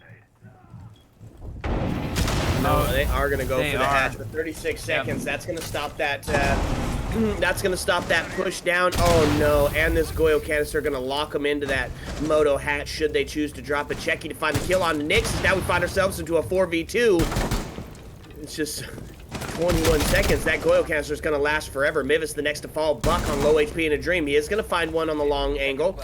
Looking towards the next, but that Goyo canister's still there. The shotgun. Oh!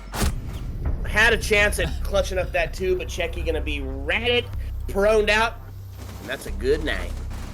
And I don't use rat derogatorily either. I am a rat myself, right? And sometimes that's just the way you gotta get to kill.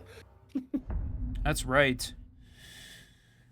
Back on match point. All right, said they had to be perfect for 4. That was a pretty dramatic way to get there.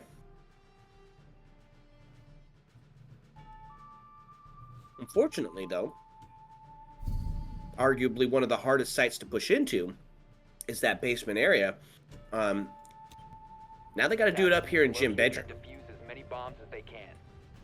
I lost the parsec screen there, Mr. Whiskey. There we go. All right, so back up to gym bedroom. It's going to be the same thing that we ran on the last Sands. Who did we leave off? Valkyrie? As we bring the Frost to the board, can help with that slowdown that's everywhere. Yep. You're right. We did see Frost her pick rate drop a little bit after the rework, and we have seen players get up out of the Frost mats. I don't know that it has been the decider in a game yet. We've seen it make a difference in a round, but I don't think it's been the decider in a game yet at this point. So I think her effectiveness, the Frost mats, still there, and we've seen her get kills out of the Frost mats still, even while the operator was picking themselves back up. Yep. It's a fun bit of shenanigans here on the side of the attackers. Not going to opt for that split push this time, as they're only bringing one hard breach to the table. Get a little bit of intel as Russ going to put themselves onto the Twitch. And Nyx, a man after my own heart as he pulls out the thick lock. I love gridlock, and even after the nade change, she will still be such a vital operator. And look at this angle he's holding. Wow. We've seen it before, but man, that is a long angle into Logi. Mivis gonna find the first kill onto EO. Oh man, and just almost had him one, almost had him two potentially. He's gonna stay out there in the relative safety of highway and wait for somebody to get a little aggressive. Not gonna be any of the run out. Mivis gonna find a second there as they double up on that death count. Taking Checky off the board with a well-deserved headshot. Body bounce tipped in favor of Outlast now on this match point scenario. It's gonna be the sword strap. Deterring that red stair push. It's going to be the rotate around. Got to deal with two of them here. Boop. Oh, not going to be deterred. Rindo going to find the dome piece of Dolly on that. Peek through. Still body bounce tipped in favor of the attackers here. And do they know that there's another on the breached? That's the question, my friend. I think so. Still plenty of time for the attackers. Yeah, plenty of time here to continue working this one out. You still got Red Control listening for the hatch drop, Thorn hearing construction, but trying to hide away from those long angles. Got to. They're devastating, especially when that DMR is on the board. Do they know that Russ is in gym? I don't think so. I don't think they do. And how did he get in so freaking quietly? Oh no, and he's gonna catch him here. Mivis on the triple now, and he does give away his location with that, and Move's gonna be the next to fall, and Savant's gonna evict him from life. It's a little bit of the toes! No! Oh, and that is it, my friends. Outlast showing up and showing out on Clubhouse. What a freaking game that was. 7-3. GG's to Outlast in that one. Woo! Yeah. Congrats to a game well played by CLUTCHorKIC, but big congrats to Outlast for taking that one and winning it. Wow. What a round. What a match. Match number 2, done, data, sayonara, see you later. We got 2 more headed your way, folks. This would be a perfect time to get that drink filled right back up to the tippy top. When we come back, bring you a little bit more Siege, eh? Let's go.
What's up and welcome back, fellow Siege spectators and players, and our teams are gearing up for another chapter in this cosmic clash. The Element 2 tourney has been a roller coaster of action, and the stakes are higher than ever as we dive into match number 3.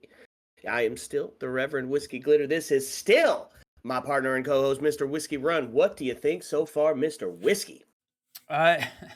We saw it now. This is 3 games or 2 games in a row. We've cast this Outlast team in the Skyline Gaming, and now in the second round of the Element 2 Open Qualifier. Really put on a show. Really be dominant here. So we're continuing to watch these guys roll through the upper bracket. They're taking on Overture Gaming.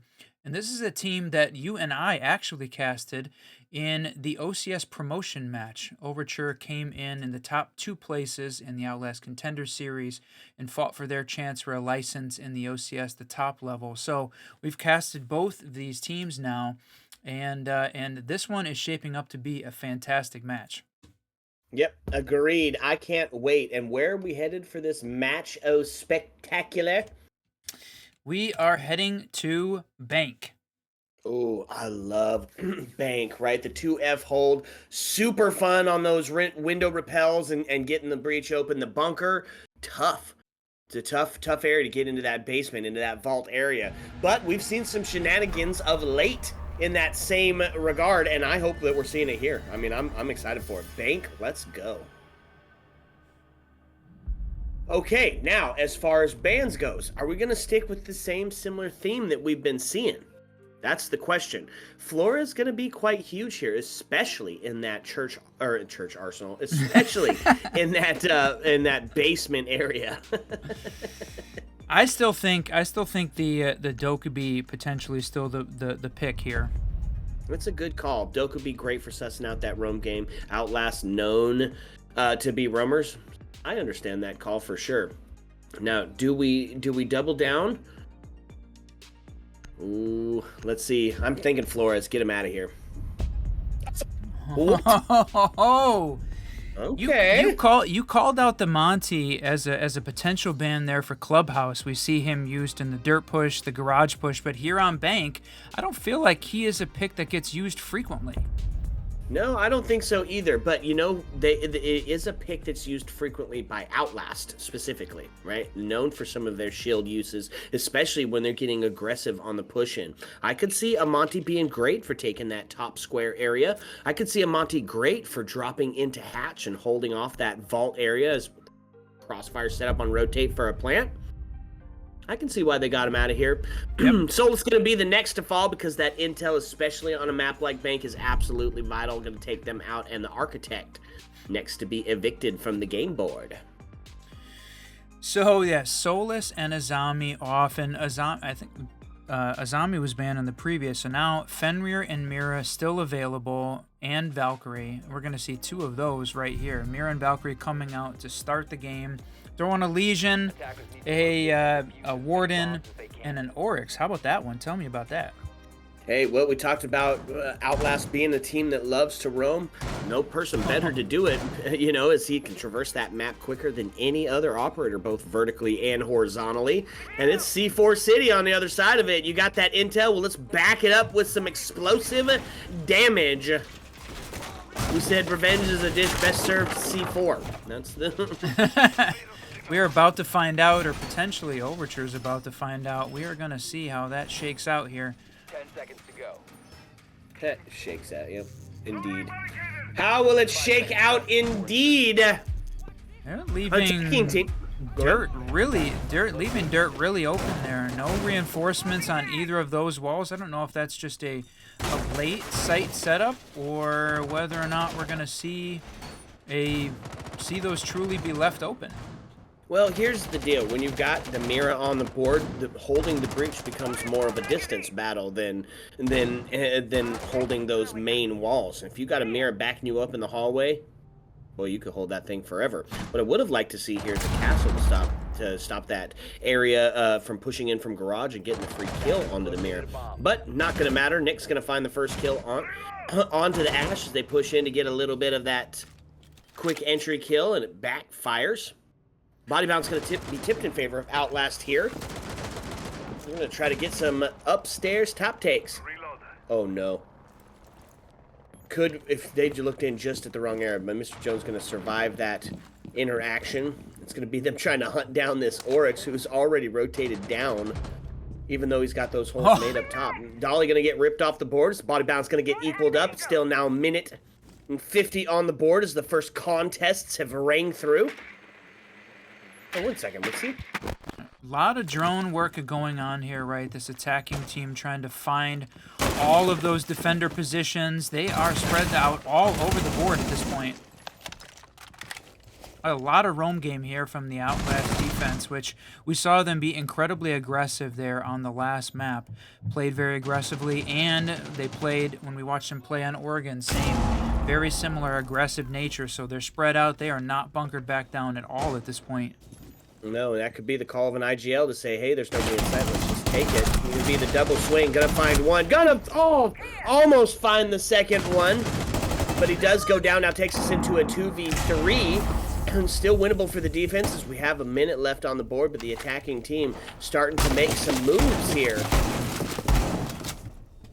Speaking of being bunkered back down or not, here they are. Now they're fully back down. With the exception of Mibis here, pushing back up Marble. Try and take that engagement.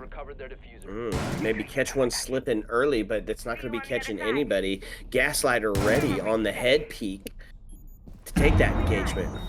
Oh, look at that, using the beepers to say, all right, I'm pushing forward, and trigger discipline there from Valkyrie holding on. Oh! Yep. Yep, gonna hold it and not even worry about it. Gaslighter gonna get lit off the board. Scorched, you could say. Now into a 2v2. A 2v1 is now all resting on the shoulders of moves. But it's 9 seconds left. They've got to push into sight. They have to have the cross set up. And it's not going to be in time. C4 going to ring out. What? Holy crap. Jeez. The C4 swing special, baby. It's a 2-for-1. A buy one, get one for Mira. Holy cow. Nix calls it out. Sheesh in the chat indeed. The perfectly thrown C4 kills the planter, and then the headshot on the swing. He could have waited for time to end that round. But no, he was going to grab a double to finish it off. What a finish there. Attackers need to locate yeah, jeez. Moves just dealing out death in dramatic fashion. What did he end up taking on that? Just the two? I don't know. That ending seems like it would have been more present. he just took everybody. It was the two that mattered, certainly. The ones to clutch out that round. If he misses that C4, that plant goes down potentially, and the cross is finished and set up. They were just a hair late on the setup there and not able to defend against Mira throwing the C4. Just great timing from moves there, and just a hair too late from Overture. 5 seconds to Yep. insertion. Yep, time waits for no man, and Outlast is great at spending that time. Now, for round number 2, still not going to opt for that upstairs as we're going to hit the open area. Still going to have some verticality in play here, a little bit of slowdown cities. We see the castle being utilized, locking off some of those critical push points. A little bit of intel, the hands of moves, bringing out the echo. I like this setup from the attacking team. Oh man, quick early shots ringing out, and it's going to be Ash to be droned in. I love the ram call here. That's right. It is boogie time here. Opening up the stock there, looking right down on top of the site. Is he? Standing on a tree? Okay. He climbed a tree out on the terrace. Let's go. Verticality is key, and that includes the outside, baby. So, starting to push in here, and you got a lot of upstairs drone activity. Are they going to be able to suss out this E3 play? They've got the shield. They know somebody's got to be close. Oh, and the drone there. The unload the LMG from Ying into E3 there, but no, Frost drops it down. Gonna get back into Marble. Oh, was that a Ying charge? Yes, I think it was. Man, aim lab pays off on that shot. Man, that was a tiny little piece to just have deleted. It's going to be Dolly to find the first kill as Ash is going to fall yet again on that entry. Now taking body bounce back in favor of Outlast here, minute 15. Going to start to play into the defense favor. Still haven't found a way to deal with Dolly upstairs. And you have to, right? Dolly going to find a second one. They are going to get sight opened up, but it's not going to be enough. Dolly is going to go down. However, Chu going to find him, but he's going to pay for it heavily as a ton of damage is done onto that Hibana. Body bounce sipped in favor of the defense. 53 seconds left on the board. Hibana going to take the scenic route. Opt for a different, a little relocation. Oh, no. Mivis. Go back to Mivis. Where was he at? Oh, yeah. He's coming up and around now into a 3-3, and he's going to get Oh! Yep. Mivis going to find it on a Chew and take body bounce back in favor of Outlast. Outlast doing a great job of staying mobile, staying active, and finding those late round kills. 17 seconds left. Oh, He's going to get from behind, crossfire flanked. set up. Yeah, sheesh. Rush to find one, and Mr. Jones to trade with him. Oh, wow. What another great round there. Outlast, again, being really aggressive on defense, right? We're not seeing them really bunker back down until it's absolutely necessary. Still, Castle was roaming there upstairs, top square, in order to grab that kill, and rotating back down into Archives, not even on site, to grab another. Okay, so now we're going to head to the tertiary site on 2F. Phrases Okay. you didn't think you were going to hear in Rainbow Six Siege on Bank. Yeah, no kidding. And we're going to bring out quite a few of the same old characters, the old dogs of defense here. The exception of seeing the Rook come out. Fun stat on Rook, right? Tell us about it. Yeah, I mean, Rook consistently in the overpowered category. You know, percentage, right? You've got a 2% better chance of winning your rounds on defense when Rook is played. He is he's the most advantageous defender you can get when he's picked. But his pick rate is extremely low, right? I think it's something like less than 10% of rounds he gets played in. But when he's there, he's got the most delta for win percentage. Interesting. Rook mains out there, celebrate and rejoice. Tip your cups. Bottoms up for Rook, baby. We're going to see him utilized here on round number 3 of match 3. Reloading. We're going to get some active window play going, and this is one of the things you can expect here from a 2F performance. There's going to be some repel play. They've got the mirror to help deal with that. Oop. Dolly taking a look at that window and noping right the heck out of there for that. Looked like somebody had not actually picked up their armor. That's would be unfortunate. When he's on the board, make sure you pick up your sweater. Yeah, that's a bingo square, baby. Haiku, great question in the chat. You know what? We got the Redeem a Hydrate in there because we will absolutely drink with you. We love sipping and sieging. It's a little bit of couch casting. Maybe not your typical casters, but we love our job. Yes, we do. That's a big cheers. Ooh, Russ on the dome piece.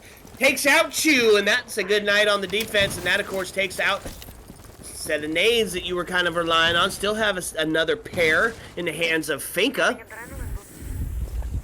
Speaking of Finka, there's a little health boost. There's a little juice. Speaking of Help cheers, to see you through. it's time. Oh, let's go. Cheers. Cheers, my friend. Reload. Oh, man. Oh, What and 3. a He's not going to be shot. the first kill off the board this time, but he is, again, going to lose his life before capitalizing in a 4v2, now into a 3v2. Is Gaslighter going to find one? Ooh, damage onto Mivis now as we equal up that score line as we take ourselves into a 2v1, but it is a really low health. Oh, no! Speaking of low health, Yep. there's Zero is next. I'm going to send one from downtown. Waiting on that health boost. Desperately needs it because it's only going to take a fragment of a piece of a bullet to take her out. Doop. Oh, Doesn't matter how Dolly. much health you have if you're getting popped in the dome piece, and that's going to be Dolly saying, hello.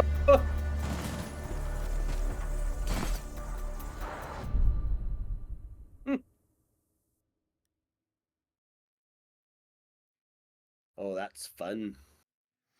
3-0. Outlast just looking to make a statement here in the E2. And they're on their way to doing so. It's a perfect roundo. Tate out of the defense, and we're going to see the second half of the first half. The second part of the first half. There we go. The second part of the first half, and you know, aside from, we saw it on the last game here was Outlast versus CLUTCHorKIC, and we saw CLUTCHorKIC take that first. They took the first round, but then after that, Outlast went on a 5-0, actually 5-0 streak there, to really dominate the rest of that match. So they're just skipping the lose the first round part this game. Yeah, they're not going to repeat the mistakes of the past. Couple of fun operators on the board, and I love to see them, right? Ying banned out continuously. Well, not this time, and because she's not banned out, what we're going to do, we're going to see her use. Now, here's the problem. When you've got somebody like Nyx on the other side of that, taking those Yings, we saw him just aim lab the hell out of a Candela. So if you got somebody who could take those things out, boy, you're going to have to rely on just enough bolts to kill them all from the LMG. Brava also on the board. Oh, I love a Brava call. Indeed, same. Love the Brava call. Especially when we got a Echo on the board. There's no madness here. The joke's on you. We started out crazy as hell. And here we are, going to already make some effective use of that Brava drone, just taking a ton of intel. You just can't count out how important it is to have that intel on the inside. Oh, what? Dummy. Yeah. Well, yeah, you got to call it out. Don't shoot that cam. Look, he's going to do it again. Huh. Is he trolling? Potentially? He might be trolling a little. He says, your intel be damned, I don't need it. IQ to help suss out where the heck these other gadgets are at.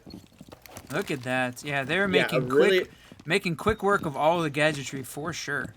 Oh my gosh. Oh. Here we go. Gonna get a free one. You run, you die, and it's gonna be stop to get taken off the board first again. That's tough. That's 3 times out of 4 rounds that he's been the first. Oh wait, no, he got the kill. He won that engagement. My guy, Yeah! breaking the curse, is able to find the first kill instead of be the first kill. Mivis getting off the board. You run, you die, Mivis. That's rule number 1. That's right. Absolutely heard it happen. And look at this. Oh, Ooh. Vinny, what a shot. Unfortunately, lost his Brava drone. Not going to be able to make any more use of it there, but able to convert the intel into a kill onto Dolly. Good use of utility, because now they're at a 5-3. I would say that I'm not sad about that for sure. I lose it in favor of killing someone. That's a big dub. And killing Dolly no less, right? He's been a pivotal part of this Outlast team. Move's going to find a kill onto Chew. Gaslighter to trade it out onto Nyx, since Body Bounce still heavily sitting in favor. Oh my lord. Of Overture. Now they find themselves in a 3-1, and it's going to be the crossfire as the bullets spray from everywhere. It's going to be the first round in favor of Overture Gaming. Look at those yellow pings, right? The pings were everywhere. He says he gets stuck in game chat, but really what we were seeing there was some incredible pinging, good use of utility from the Overture Gaming side on attack to convert that intel into kills on 2 different occasions, both when it mattered. Dolly in the garage, and then on moves finally in the hallway there, holding down the mirrors. But that's only 1. And I know you've called this out before. Bringing out the cap can. Not in the beginning, a little bit later in the round. See whether or not they can catch him sleeping. This is a great opportunity here for Brava. Yeah, 4 moves got stuck and got the stepbrother treatment. He gets it from all angles there, and yeah, you're right, it is. Some fun operators going to be brought out onto the board. Not only are we going to see the Capcam, which is an operator we haven't seen for this match yet, but we're going to get the Vigil, right? We're going to get the Orcs as well, so still going to be heavy on the presence of the roam game. Still going to be heavy on that aggression that Outlast is really known for, but here's the fun part. They couple it up with some get back to site safety. Bro, are you kidding me? What happened? Did you seriously say he got the stepbrother treatment and got it from all angles? Yeah, he said he got stuck, right? Felt like the necessary place to go. Oh my. No? Too far? You are a legend. Too far. I got it. Okay, so now we know where the line is, folks, right? This is a fun setup here for Overtures. They're going to opt for that Ying again, but I like the addition of the Osa and the Gridlock to help support this push in. And look, he was already inside of servers. He picks up the diffuser. Is going to get some of those Candelas to be a bit of a nuisance.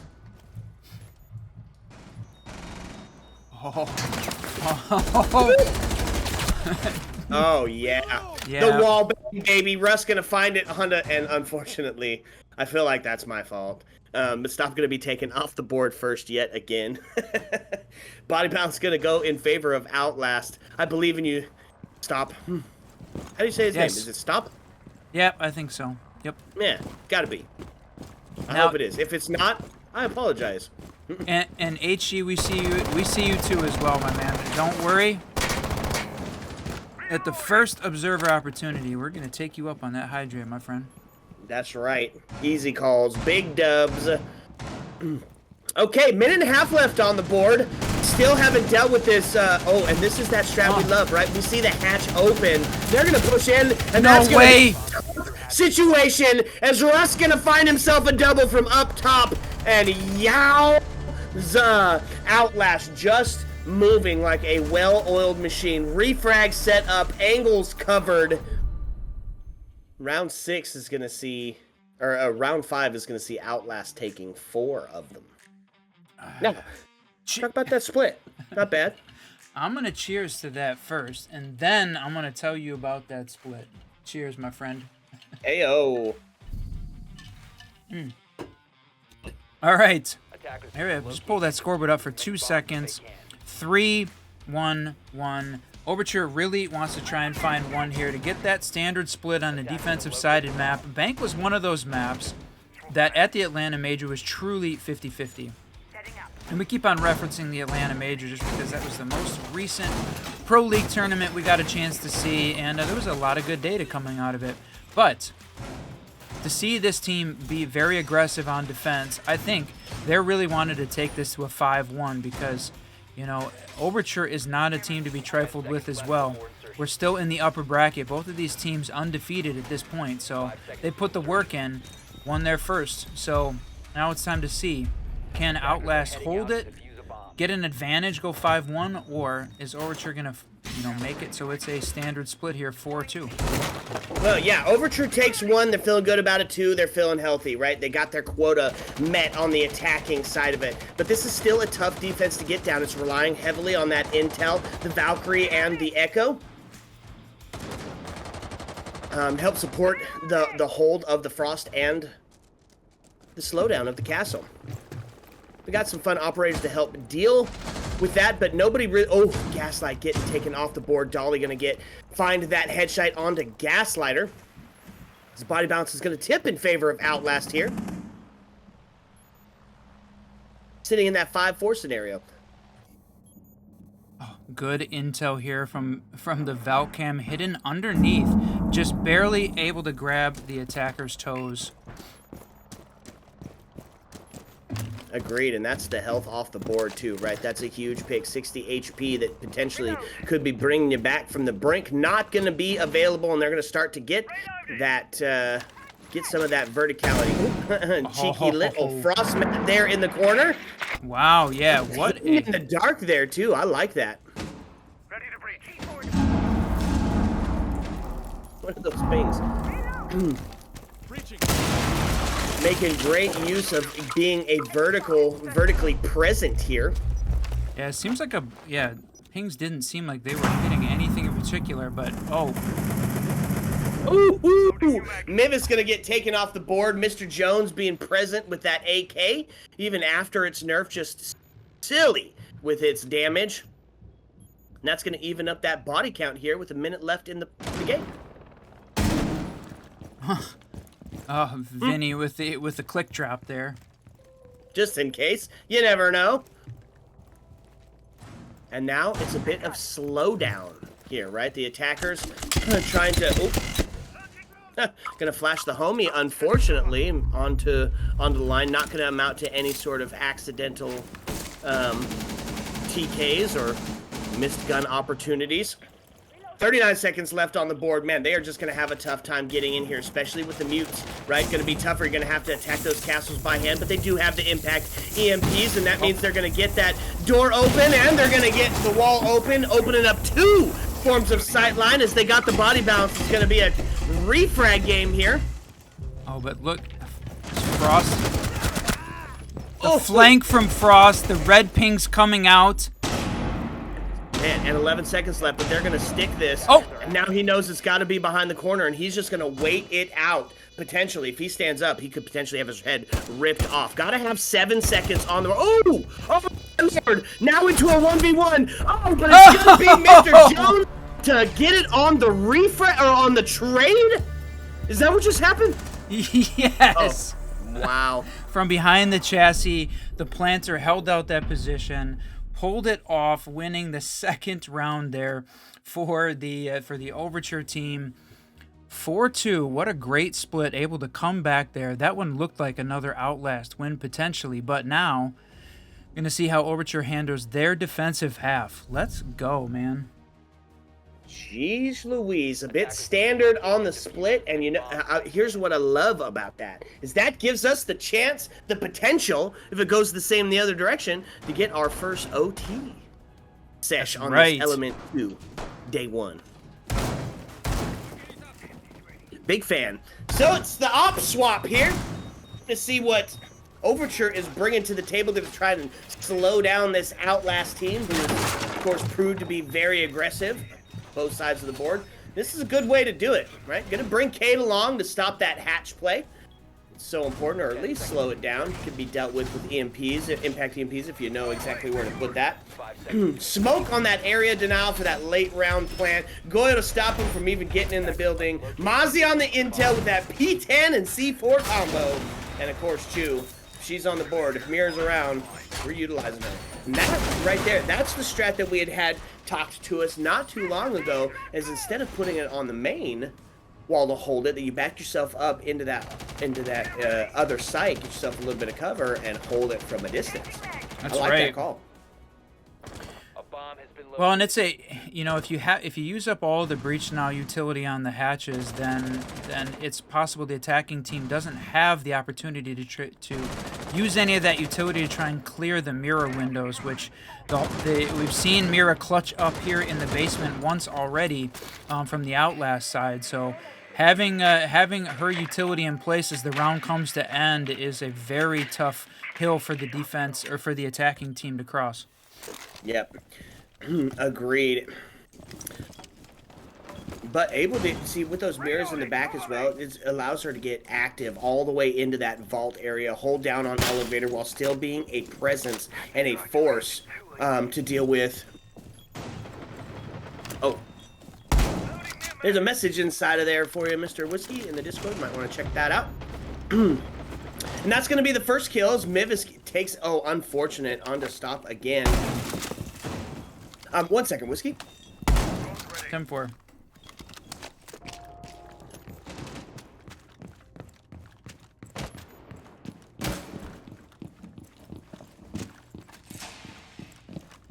Gathering intel. All right. See, an attacking team set themselves up here trying to gain all that vertical control. I think we've got most of the defensive team now bunkered back down, holding those positions. What happened to Twitch? Not sure where she took that damage from or that scream, but they're getting pinged out in the garage, but gonna win the engagement versus Kaid. C4 on the wall. But this defensive team in a 5-3 is definitely getting caged and pinched in. Now flash from the Ying.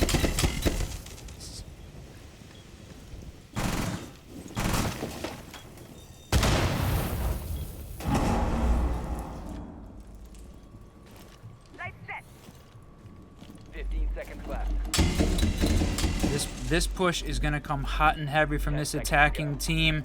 The question is, do they know? I don't know if they know that Gaslighter is here on Marble, but the plant is going down right now. The flames, the C4, but the plant is going down. No. Dahali still finishing it. He got it down. No. What?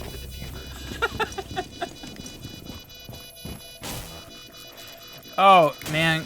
Whiskey Glitter, I could not even keep up with all of that intensity. Woo!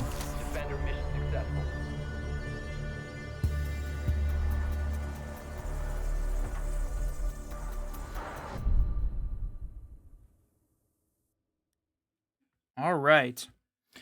As we head into round 8, 4-3, Outlast up, but we'll take a look at the scoreboard real quick. That's 2 in a row there for Overture, and they won their first defensive round.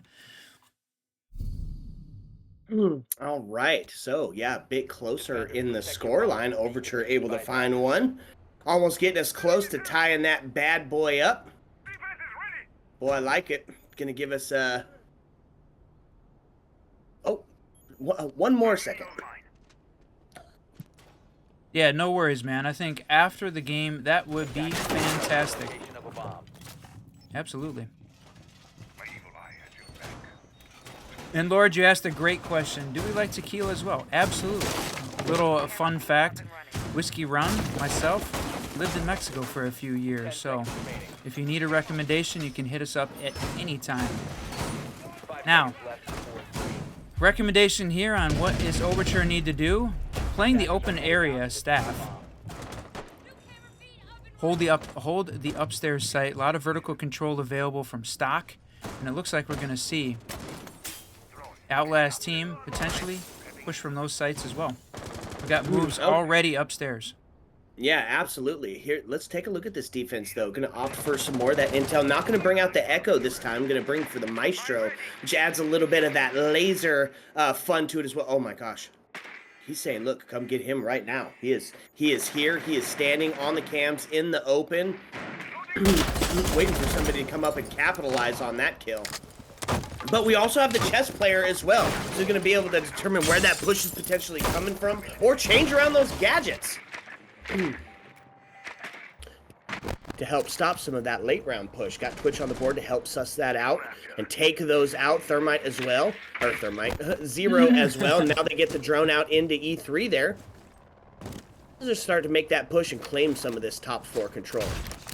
Well, just like we talked about Ram, they're taking the top floor control in stock, clearing that out and using that Ram auto breacher, opening up the floor, tearing holes in floors, walls, and doors all at the same time. But Gaslighter gonna convert, even with all that noise, taking the fight from Archives. Yeah, even with all that noise and the intel, right? They knew he was there, and he was still able to make a huge play. And that's another one backed up as Mr. Jones takes Mivis off the board by the dome piece, and now we sit into a 4v3. It's 1:20 left on the board. And that's now starting to sit in the favor of the defense yet again. Trying to get active from that hash play. Oh my, jeez. Had the freaking Sixth Sense, almost capitalizes on that prophetic play. But now the attacking team is going to start to find themselves in a bit of a panic as the pressure starts to... Ouch. That's tough. Nick's going to find Gaslighter on his face. It's a face check and a good night. Now taking us into a 3-3 scenario. 48 seconds left. This is still winnable for the defense, right? All you got to do is hold it out, wait for one of the operators to make a mistake, capitalize, and then you got the body balance set up for that refrag. problem is you start to become fish in a barrel as Sledge is opening up that top floor. All of that verticality going to try to be used against you. And we find ourselves in a slowdown. 19 seconds left on the board. Still got one guy outside. That's unfortunate. I mean, we got to make a move here. Somebody's got to push in. Dolly going to get the kill onto Vinny, and that takes us now 6 seconds left. Comes in through the window, gets shot down. Look at that, the triple! Chewing him up, spitting him out with the Maestro. The LMG with enough bullets to kill them all takes a 3-piece to end it dramatically and tie us up. Oh, man. Let's go. Okay, Outlast timeout. That feels like a good choice from their side, right? We were talking about the beginning of this, thinking that Outlast was really putting the beat down, especially after what we saw in the previous game on Clubhouse. Really showing up versus the CLUTCHorKIC team. Now appearing vulnerable for the first time that we've seen them in the last 4 maps that we've casted of this team. So, that vulnerability exposed, Overture winning 3 in a row. Time to take a break and talk about it. Yeah, I think that's a good call. It gets tied up on a map that you feel pretty comfortable on. and yeah, it's being, the aggression is being met. But here's the thing, we talk about this being a defensive sided map. Outlast took the standard split, Overture on their way to do the same. All you got to do is find 1 or 2. That's right. Well, no, actually, you have to find 2. You have to find 2. at the very minimum, you have to at least find 2, or it's not going to be, or you lose. That's the game over. All right, round number 9, we're going to get underway, and we're going to take it back up to the 2F location as Overture's trying to gain the lead for the first time in this map. And to do so, they got a pretty stacked defense. We see her, Mira on the board. We're going to utilize her. You can see her hold that top square area, the support of Castle. And I love the Castle being put on the inside on that double, giving them a couple of extra peeks on both sides. Yep. That door, the double there, covers so much space, so much room into the A bomb site that having it blocked off really gives the defense a bit of an advantage there. They're able to bunker back down and hold it. Plus, the Mira window in Janitor. 5 seconds left. Great hold from those rappel windows. Yep. Attackers must locate. Indeed it is, but if you get caught inside Janitor closet and there's a Flores rushing in, could spell destruction. Either being forced out of the closet and getting shot on the rotate, or not having anywhere to go and just saying good night on the explosion.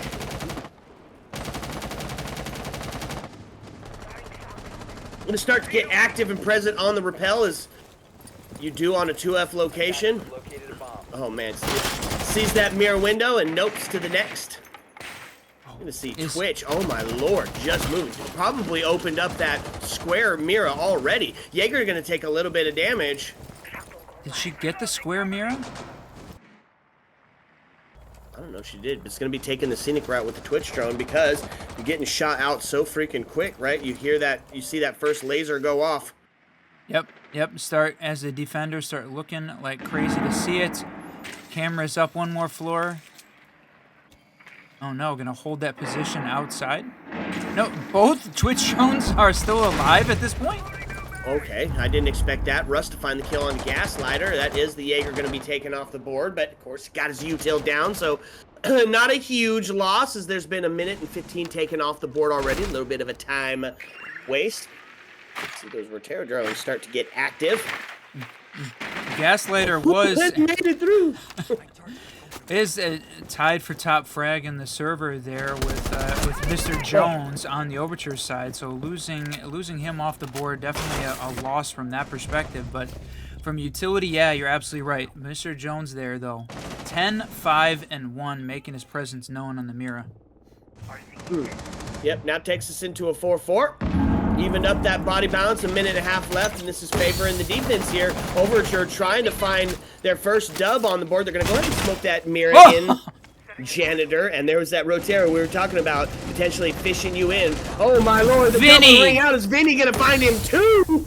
Now into a 4v2, a 4v1, all resting on the shoulders of Nix, who's going to be pushing up that spiral, but 45 seconds left. Going to have some incredible gameplay. I don't know that alt walking is necessarily going to do it. It's going to be the swing, and he's going to be not looking, but he is going to get the flick to find it. Nick's going to take stop off the board. Oh, my lord, just the presence of mind. Knows where people are sitting, almost connects with another kill there. Getting rid of utility, but gives away the positioning. And the question is, who's going to swing here? Castle. And Chew ready to take that gunfight. Nick's going to be deleted off the board as the headshot rings out and claims it. And Overture going to find the first lead of match number 3 for us here. That's exciting. This back and forth just took a bit of a twist as now Outlast has been caught on the back foot. Got a little bit of ground to make up.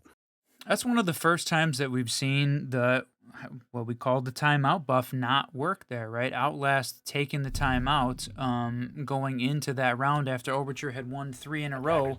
Not enough. The timeout buff not working. Overture winning their 4th in a row at this point. Let's go. To go 4-5. I love this BPN garage, and I really love the Flores play in this basement for what we sometimes call the pro strat here. The pro strat Goyle hold with almost all of the utility placed in here to prevent the attacking team from trying to do a quick plant here. And now you do see the Outlast opted to not reinforce both of those barricades to depend on their Mira to take that gunfight on, but they're going to reinforce the left one, and that's important because that is where, of course, you can do that backwards plant. You can't be seen from that back area. You can still be C4'd, you can still be smoked, you can still be Goyo'd if it explodes in that corner, but you can't see it. And so opting to reinforce that, not only is it going to stop that from being so easy, but it's going to give them that sound cue that that's potentially what's going down. I haven't seen too much of the Fenrir being, like incredibly effective on Bank so far this evening. Well, I mean, the thing about Bank is it's a huge map, right? You've got so many different. It's a 3-level map, and you've got a ton of places that both the attackers and defenders can be. And so I think you end up, the Fenrirs are very, very location specific. They don't have a huge area of effect. If you get the Fenrirs in a spot where the attackers aren't pushing, we just don't see them go off. So in the smaller maps, I think definitely you see them used and used to better effect on the tighter maps. A little bit of a pre-fire there onto the marble stairs, but it's going to amount to nothing as Gaslight is going to get taken off the board. The DMR going to run out Supreme yet again. That's body balance tipped in favor of Outlast, as now they're trying to even up that score line yet again. Try to tip it back into their favor, but it's going to be Mr. Jones getting active with the Vector. Russ going to lose his head in the process, and that's going to be the aerial, and that's going to be the health, excuse me. That global gadget taken off the board. Vinny the next to fall. Miv is still being a menace with that DMR. We said it. In the hands of the right person, the DMR is just probably one of the most capable weapons in R6 Siege. Yeah, that's right. It's going to be interesting to see when the new operator comes out. And the Mistrone there potentially on Mr. Jones. But there, you called it out, Fenrir not being used to effect. But no, in this case, it, potentially didn't convert into a kill. But we were saying the new op bringing Maverick's DMR. I think that's a huge opportunity there on the defense. Oh, man, pre-fire goes out, not going to claim him, but Nick's going to follow it up with the buddy system in place. That's going to be stopped taken off the board. And now, Chew finds himself in a pretty precarious situation, but he's going to go up for a bit of the flank anyways. He says, sight be damned. What? Oh, didn't even find it. Bunch of damage moved on to the next before he could complete that kill. And Outlast going to tie it back up. This is a war of attrition. Back and forth, neither team willing to give up any bit of the score line. Oh, this is exactly what you want for E2. I thought I was for sure is the wrong word. That looked like it had the possibility of being an unreal clutch there from Mira coming upstairs, and all three of the attackers were lined up. Attackers need to locate That and was defuse so as many close. bombs as they can. Almost for the triple collateral. That would have been insane. Yeah, look at the kills there on the Outlast side, right? Very evenly spaced. This is a team that is definitely, you know, balanced in their approach, balanced in the operators, but and amazingly on the Overture side too. It seems like it's rare we see. Sometimes the support players don't have the same number of kills as the main entry frags do. But in basically on both teams, very balanced. That's one of the reasons why I think this game is so great and so evenly matched at this point. The players themselves are pulling it off. Yeah, I'd agree with you. When you get to this level of gameplay, the caliber of player, you know, this isn't your standard rank match. each operator, including your supports, can just go absolutely ham-sammy. Mr. Jones sitting at that 12-6. Boy, the force to be reckoned with here, and probably the target of Outlast to take off the board quickly. And he's got that Vector, man. That thing is just a death bringer. But you got to be a bit close for it, as you witnessed in that last gunfight. That's right.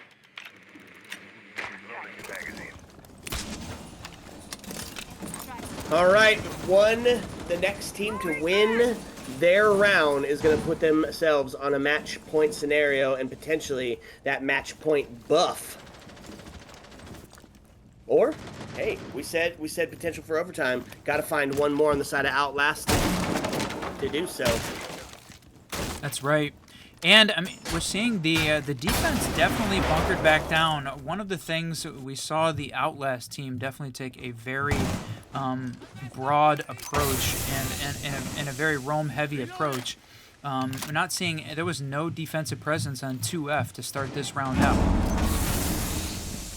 We got a decent presence on 1F, but even now, making their way back down. Downtown? Downtown. There it is. Oh, Menace. He was so important on that last round. He's going to be deleted immediately, but Vinny going to get traded out by Russ. That body bounce going to be even back up. And yeah, that's the thing. With such a heavy presence in the roam game, you still have to take the time to fully suss out the 2F location before you can start to gain some of that first floor control. But they've done just that, and Zero going to find out the last little bit of 1F, and they have got full top floor control. Yep, that's right. Now it is all up to the defense to hold their positions. Stop way out here in the garage trying to hold, but I don't think we're going to see any push right now. We have only 48 seconds left. Yeah, got to get something a little bit orchestrated here. Goyle going to get present in the servers, but we're still getting that verticality set up. You're going to hear the Candelas start to go out, blinding the enemies as this final bit of execute is going to start to take part. Oh, Lord, it is going to come down to it, folks. So it's a 4v4 with 26 seconds. That means the trades are going to start ringing out. The double goes as Goyo and Fenrir get deleted off the board. Now into a 4v2. 18 seconds left, but that Goyo canister going to really stall them out on this side of it unless they're willing to take some damage. But that's where the case is. So they're going to have to push through at some point. 8 seconds left. Candela's ringing. Nick's holding it, waiting for the rotate. And that's the plan. Starting to go down. It's the fire. The fire. And that's going to be Overture taking the win and putting themselves now on a match point scenario all the way from behind. Now about to win it all. We'll win it all for this match, potentially. Okay. Heading into match point for the first time here on Bank, Overture, what a round. That is, they won 4 in a row, saw Outlast finally grab one on attack. Overture taking their second. We're going to need to see a repeat of the first split, 4-2, in order to keep Outlast in this and force OT, which I know is what you want to see. That's right, baby. We want the best of the best battling it out in a double OT scenario, the 1v1 clutch all. Oh, come on, Lord. There's a game to do it right now. This is the one. Again, 2 undefeated teams currently in the Element 2 Open Qualifier. This is a double elimination bracket, so The loser heading down. Again, not out yet. They're going to need another opportunity to win in the lower bracket if they can't finish it 10 here. seconds left. So we've seen all these operators brought up here before. This is not a new scenario. Overture trying to seal the deal. Outlast trying to keep themselves alive. And I'm saying, you know what? The momentum tipped in Overture's direction. This could be a GG's right here.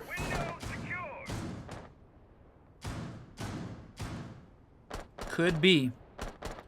Okay, so brought out the Twitch to help deal with that, Mira.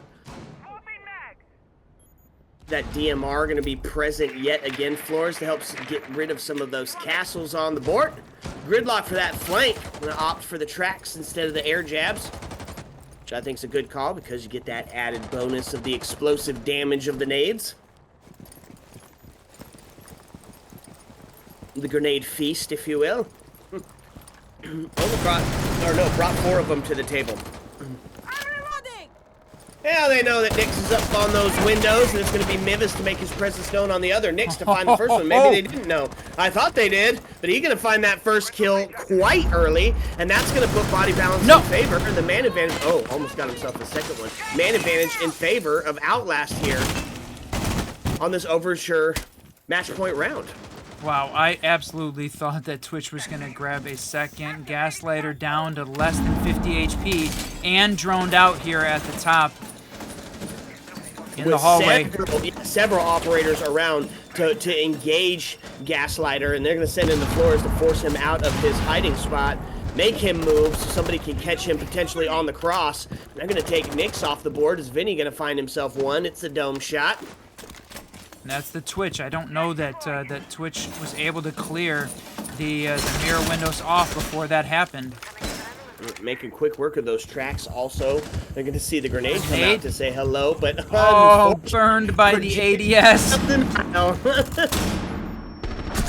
Flash to push in, but not going to capitalize off it as Dolly's going to get taken off the board. Now body bounce tips back in favor of Overture. They find themselves in a 4v3, in a 4v2, and now starting to feel pretty comfortable as the last 50 seconds is going to start to ring out. Moves, makes his way inside of the stock area, takes a shot on the mirror screen, but he is having to bob and weave for his life. Shots ringing out everywhere. It's now on his shoulders. A 4v1, a 4v none. Overture going to claim that round and the game. Woo-wee! What a freaking round. I thought that was going to be the first one that sends us to some OT, but no. Outlast to be denied their quest for dubbery. It was close, my friend. Ayo. All right, folks. Well, that's match number 3. We did it. We're through it. We got one more to go, potentially coming your way. So sit back, relax, and fill your drinks up to the tippy top. Because when we come back, it's going to be the stunning conclusion to match number 4. Ayo. Let's go.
What's up, and welcome back, fellow Siege spectators and players. It's your boys, the Siege Double Shot here in the E2 scene. We got match number 4 coming up, but while we're waiting for one of the previous ones to finish, so we can get that game rolling for you, we thought we'd jump into a little bit of the who, what, when, where, and why of how we got here. That's Without right. further ado, why don't you show it to us, Mr. Whiskey? That's right. We had some questions in the chat early on during that game 1 and 2 about the element 2 qualifier structure. And so, wanted to pull that up real quick just to take a look at. So, when we look at the element 2 qualifier structure, it's a double elimination bracket. So you can see here on day 1, we had 64 teams that started out. The upper bracket, 32 moving on. The upper bracket, 16 moving on after that. We got to see the ZERORISK True Synergy to start off with. OUTLAST versus CLUTCHorKIC. OUTLAST winning that game. Seeing OUTLAST take on OVERTURE Gaming there in their upper bracket, 16. Now we're going to switch over to the lower bracket here for the last game of the night. We're going to be seeing TEAMSESH take on a TBD opponent, as the game prior to that in the round 2 is still going on. But you can see here that those are the games for today. Tomorrow, 6 p.m., we're going to be going into the upper bracket quarterfinals. Those are best of 3s. Potentially we'll bring in you one of those games, or maybe one of the lower bracket games, still continuing to be best of 1 as we go through rounds 4, 5, 6, and 7 tomorrow. We'll also see the semifinal upper bracket games as well. Those are both best of 3s. And then on Monday, 6 p.m. on Monday, we're going to get back into it with the final upper bracket for best of 3. The winner of that game is qualified and enters the element 2 playoffs along with the other invited teams. The lower bracket's going to continue on with a quarterfinal and semifinal, both being best of 1s, until the lower bracket final, taking on the loser there of the upper in a best of 3 for the final qualified. And that will be it. That will finish out all of the open qualifiers for Element 2, and those teams will be moving on to face the invited teams in that quest for $25,000 prize pool, $10,000 to the first place team.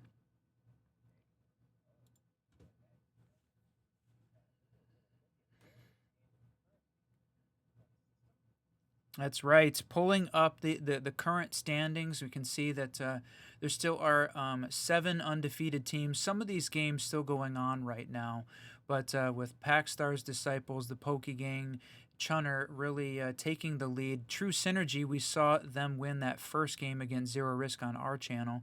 Saw Overture win the previous game there on ours, and Mouse One, or the Void Origin squad, which you've seen many times here on the Siege Double Shot, the final of the undefeated teams currently. Then we see the Outlast Purple team, who we just saw play, lose to Overture there. And then the TEAMSESH is the team that we're going to see next take on their opponent. So still waiting on that, exactly who it's going to be. Yeah, I just wanted to, bring that out, show, what that qualifier structure and current bracket looks like. We posted the link earlier, and we can post it again in the Twitch chat there, so you can see the full course. It's available on OPL for anyone to see, so we'll throw that back up there. And I see it in the chat, my friend Queen. We appreciate you giving us a hydrate. Let's go. It's time. Cheers. Cheers. That's right. So we sit ready for match number 4, just waiting for that final match 3 to get done, and then we'll be bringing you some more Siege action to end the evening on in straight E2 fashion. So sit back, relax, fill your drink up to the tippy top, my friends. When we come back, it'll be the stunning conclusion to day 1 of E2. Heyo. Let's go.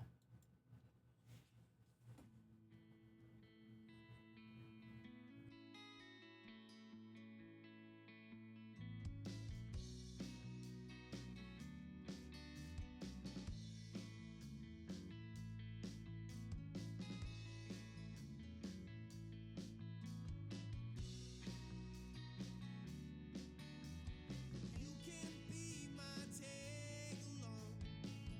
Keep me up all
What's up, and welcome back, fellow Siege spectators and players, ladies and gentlemen. Welcome to the culmination of an intense day of competition. And as the sun dips below the horizon, casting its final glow on the battleground, we find ourselves on the precipice of match number 4. A match that promises to be a spectacle of skill, strategy, and if it's anything like our last match, full of unyielding determination.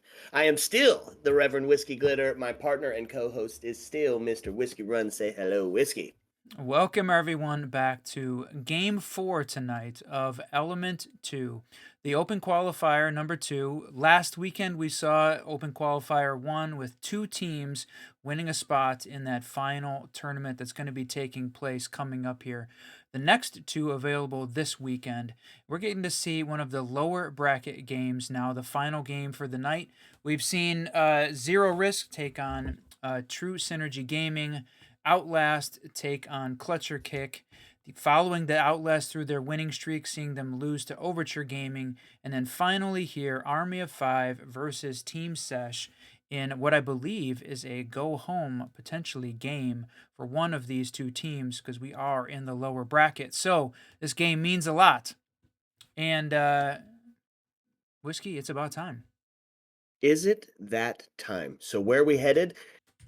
Oh yeah, that's right. We're headed up to the French Alps. We're going to sit beside the fire and enjoy some peppermint vodka hot chocolate. It's headed up to Chalet, baby, and if I'm not mistaken, this has got to be your favorite map of all time. Is that correct? It is indeed. What do you love about Chalet, Whiskey?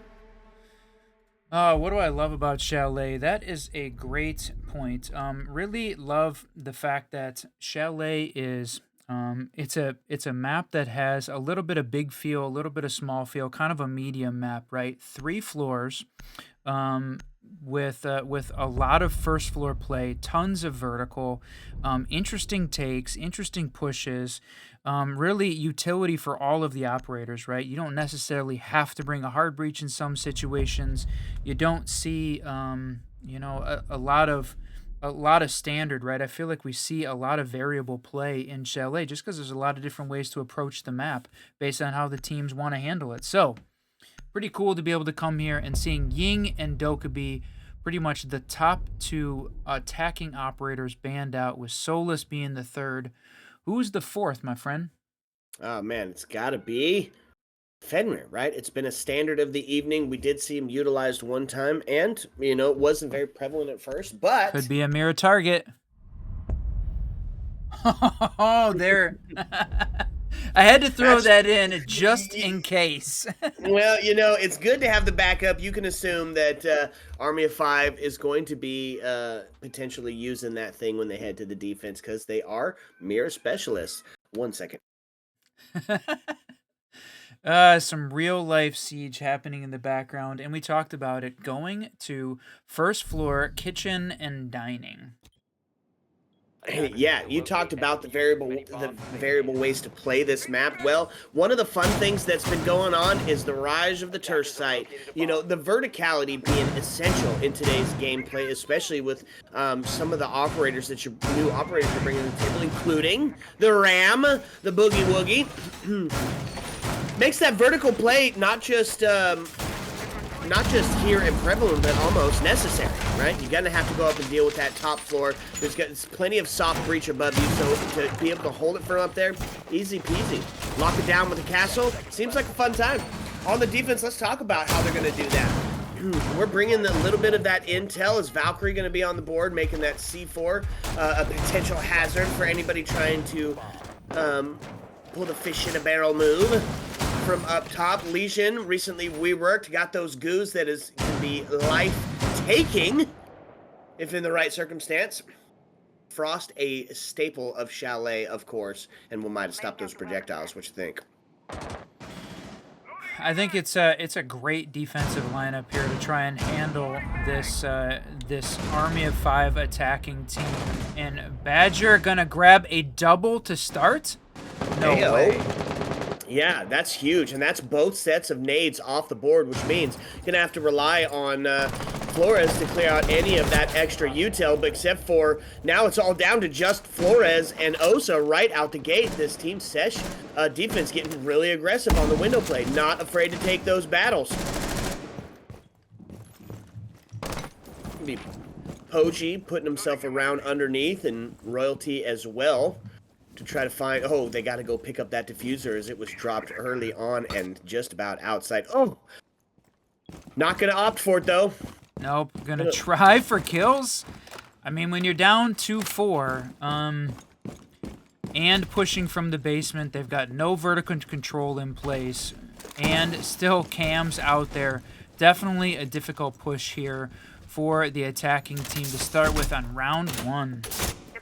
You don't have that other side of that wall hard as well, so if anybody's sitting on there, there'll be easy pickings for a wall bang.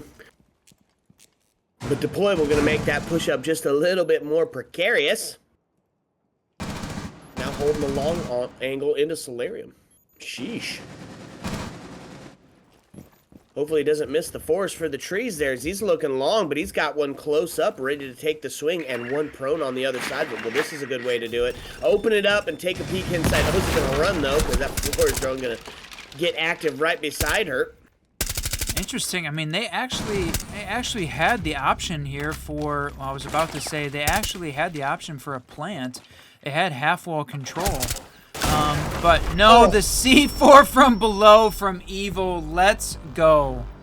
Yeah, they knew the rotate was there. They were just waiting for the call that he was pushing in sight on that gun battle, and there it was. Going to be round 1 in favor of the defense with an explosive ending to capitalize. Team Sesh up by 1. All right, down to the basement. We're going to see Snowmobile and Wine, and going to see how is this attacking team going to handle it. Attackers Okay. locate and defuse as many bombs as they can. Well, going to be a bit of adaptability, right? Going to attack a different site, and this site is actually going to be the basement. Going to head down to Snowmobile, the garage area, and we're going to see on the side of Team Sesh, the reason Mirror wasn't banned out, well, it turns out Evil Cloud likes to play it as well. A little bit of breach denial with the Bandito coming out and some stoppage in the form of Thorn. Interesting that they've got the mirror window on the soft breach, or on the soft wall. They opted to not reinforce that wall to be able to defend the breach easier, I think. I think that makes a lot of sense, but does make the mirror a lot more vulnerable. Yeah, more vulnerable, but you can see that they place it down at a crouch level, and what that does is that gives you the potential not only to swing out to the side like a normal Mira play, but also to pop up and use almost like a deployable shield. It's a pop-up instead of a pop-out. That's I like right. it. Cheeky. On the side of the attackers, going to see that Ram. The Boogie Woogie going to start to eat up that main lobby floor. Open up that top placement where that Mira, of course, is going to be holding at to make that position just a little bit more dangerous. They're going to get library for free as they start to push in, and that's a bunch of that top floor control taken just about immediately. Real estate on 2F. It's going to sit in favor of the attacking team as now they got to get active and busy trying to flush out these defenders sitting down on 1F. Quick way to do that is send the... Ooh, hello, Mira. Quick way to do that, send that Ram down there, start making a bit of a ruckus. Nope. We're going to go to the other side of it and see where that Mira is sitting at and try to flush him out. Oh, get... It is a... What a tight shot there. Now, of course, the players probably have the screen shake turned off. That was a huge quality of life improvement for the player base when Ubi made that available. Yeah. A little bit of damage goes on to Jackal and Wamai as they make a bit of an exchange, but nothing that's going to be lethal. Oh, hatch open, Ram causing devastation upstairs, and did not hear him pushing down. Look at that. The big part of that Ram Boogie being that it can just be so, not candy, it is so freaking loud, and holy cow, Stocky has seen the Matrix and got out of the way of that C4, still preserving life. It's still body bounce tipped in Army of Five's favor. Oh, they had the intel, but no, Badger grabbing another Geez, Badger getting one and Matt capitalizing on two. Badger going to pay the price from royalty, but we now find ourselves body balance in favor of the defense here. It's going to be Dexy starting to get active, and this is one that you know can put the kills down. Oh, he saw him. Some siege timing there as he gets down, waiting for that peek yet again, but it's on the side and now into a 1v3. Warden, he's got the glasses on, no flashes, no smokes. You can be able to take him down. Might be listening for those glasses to come back off. Oh, no way. Oh, my lord. Oh, my god. Boy, that looked like an AIM Labs training session there. Is this, you know, that tracking one where it's just, you gotta spin a 360 and continue to keep yourself safe. It was a valiant attempt, but TEAMSESH gonna come up on round number 2. Wow, yeah, Dexy putting on a show there. I thought for sure he was going to grab at least another and put himself in a position to catch the last 3 on top of it. That was a heck of a round by him, but nice job from TEAMSESH putting up the cross in place, connector, the blue hallway, and down the main stairs. They had that thing well defended and ready to go. A little bit of a slow start here. After 2 for Army of 5, some great attempts. Just coming down to the body bounce not being tipped in their favor after the opening exchange. TEAMSESH firing on all cylinders, and we're going to see Bard Gaming for the third on the first part of the rotate. See Mira utilized in that pantry area, and of course holding that top mez into library. Support of the Frosties as well. And of course, one person we've seen banned out all night, going to be alive and well. It's the Architect on the board, and that's going to make pushing that top area quite a bit more difficult, because every cheeky peeky angle you thought you knew, every pre-fire you normally take is null and void when Azame is around. That's right. And we saw her banned out in almost all of the our previous games. We saw very little Azami play, just because a lot of teams feel the same way, that having her on the board, the Architect, makes it difficult, and you again need to really structure your attack based on the utility that she's bringing. First minute starting to tick away here. The drones are doing their job. Oh! Caught slipping. Is Koji gonna find the kill onto space, and it's a dome piece. Easy call. Body bounce tipped in favor of Army of 5. Let's see if they'll be able to capitalize on that, because they now got a ton of that 2F real estate. These are practice cabanas here. Yep, absolutely. Had up here, holding on to that back central stairs. So the attacking team kind of getting themselves set up for that 1, 2, 3 execute moment. But we got to still have a super heavy presence upstairs. At least 3 defenders. And look at that. Oh, stop. No way he goes from prone and is able to grab that. Huge shot, and that takes the Architect off the board, and it's going to be TK getting droned out. Push going to start heading his direction. But he did. So currently, Flash is not doing any danger. Oh, man. Did we forget the first roll? The Jaeger is still in the corner. Oh, and that's going to be it. TK trying to run out, and Badger finding Dexy, and Royalty to find Badger to end it all. And that's going to be the first one heading in favor of the attackers. Plus a Claymore kill. The rotate is done, but the site that they hadn't played yet was 2F. So we haven't seen a 2F defense yet, but they're going back downstairs to kitchen dining. So we've seen both of the first floor sites, and their rotate is back to kitchen. Not gonna opt for that 2F. I like it. Normally we see it as that basement area that is neglected as the site. Because there's, you know, it's like we said all evening, right? With the addition of all of the vertical attack operators, it makes you into a fish in a barrel situation. You have to sit shallowly outside, and if you get those vert opened up and a hatch ready to go, it's a quick plant, and Bob's your uncle from the vertical hold. But not going to be the case here today. Going to head back to kitchen, and we're going to run it right back. 10 seconds left. But maybe we're going to see them set up that... I mean, a lot of times we see this first floor site set up almost like a second floor hold with a ton of vertical. And there you have some of the utilities coming out. No frost mats under those windows. And they are going to, leave a hole open. Oh, yeah. Give him a bit more chance to contest that Mez balcony window. I like that little bit of an adaptation. We bring the same characters, but we switch up the hold just a bit. You got to keep them guessing, especially when it comes to this Army of 5 attack team, who you know can be quite devastating. They work as a team well together. This is a team that we've watched a lot on the Siege double shot. TEAMSESH making it look easy currently. We did get to see TEAMSESH, I think, play 2 different games, as well as in Element 2 and another league recently as well. So we've had the opportunity to cast this crew quite a few times. These are all players that we know and love. Hard to pick who is going to win this game at this point so early in, but it is a best of 1, so... Matt going to be taken off the board first, and TK going to take a ton of damage, but going to answer back in a dramatic fashion. Stocky had that nade out. That nade was out, prime prepped and ready, but he was cooking it in his hand. Well, it won't be a problem here coming up very shortly.